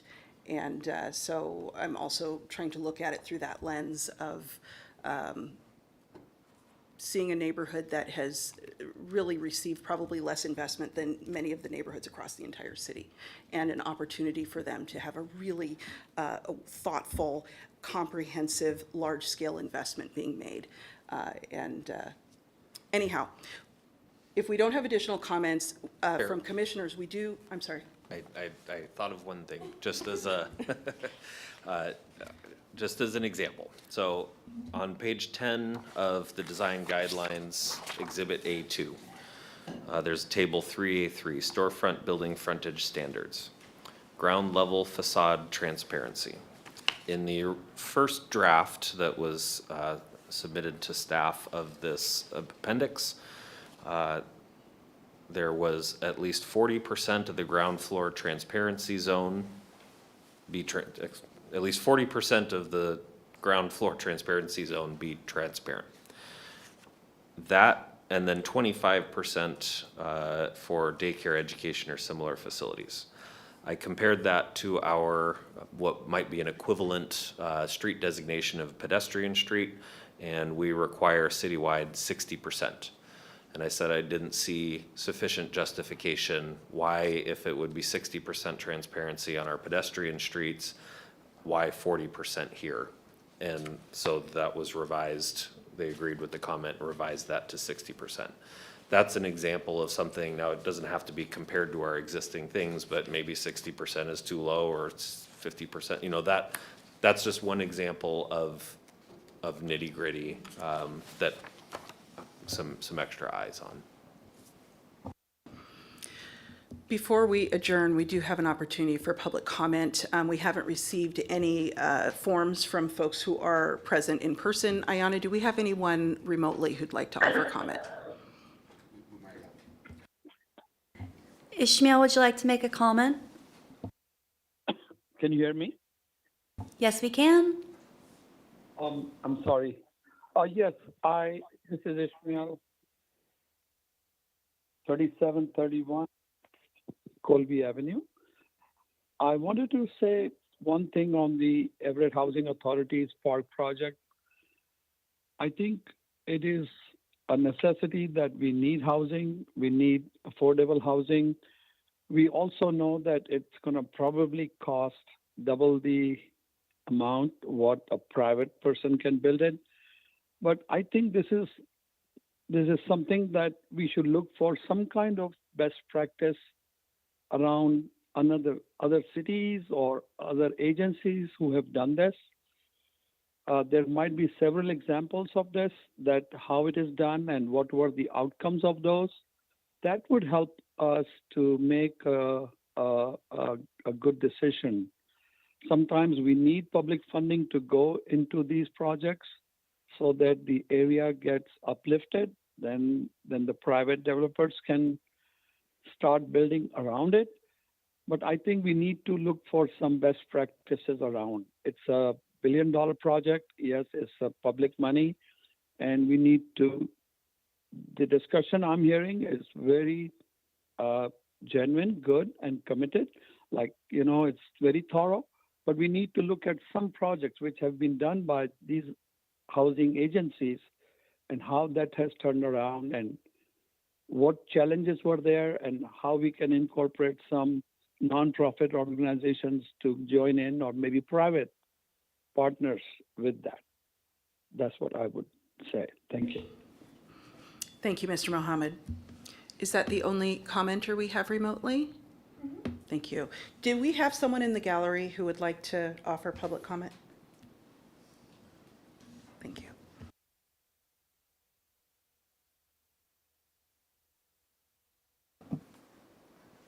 Hi, Commissioners. My name is Olivier Land. I've sat out here many times and observed you guys and listened to your conversations.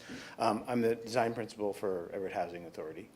And I just thought maybe we would take the opportunity to clarify just a couple of small things. So one thing is the subsidized housing is going to be about 150 units, and the rest of it is going to be essential, workforce, whatever you want to call it, housing. And then of the non-residential spaces that we're proposing,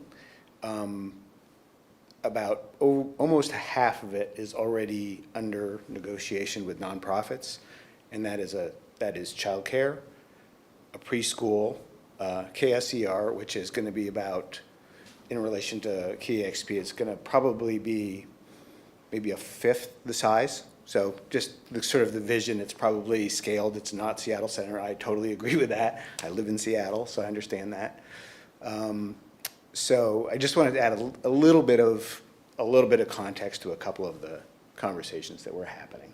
And if there's any other, as far as the economics, the viability, I'll leave some of my other team members and some of our consultants to talk about that a little bit. Because I'm a little bit more of the design person than the business pro forma person. So I just wanted to share a couple of thoughts. Do any commissioners have any questions? So far on the design draft, I'm liking what I'm seeing. Mm-hmm. So what you're doing is looking good. It looks like it's going to be well lit, very family friendly. I like that there's going to be space from the sidewalks to the streets. And I also appreciate the ground level residential frontages close to sidewalks that are not going to be there. Those are ugly. So I just compliments to the chef. Okay, thank you. Thank you. Commissioners, would you like to continue this discussion for another hour? No? Okay. We've completed our agenda, so with that, we are adjourned. Thank you.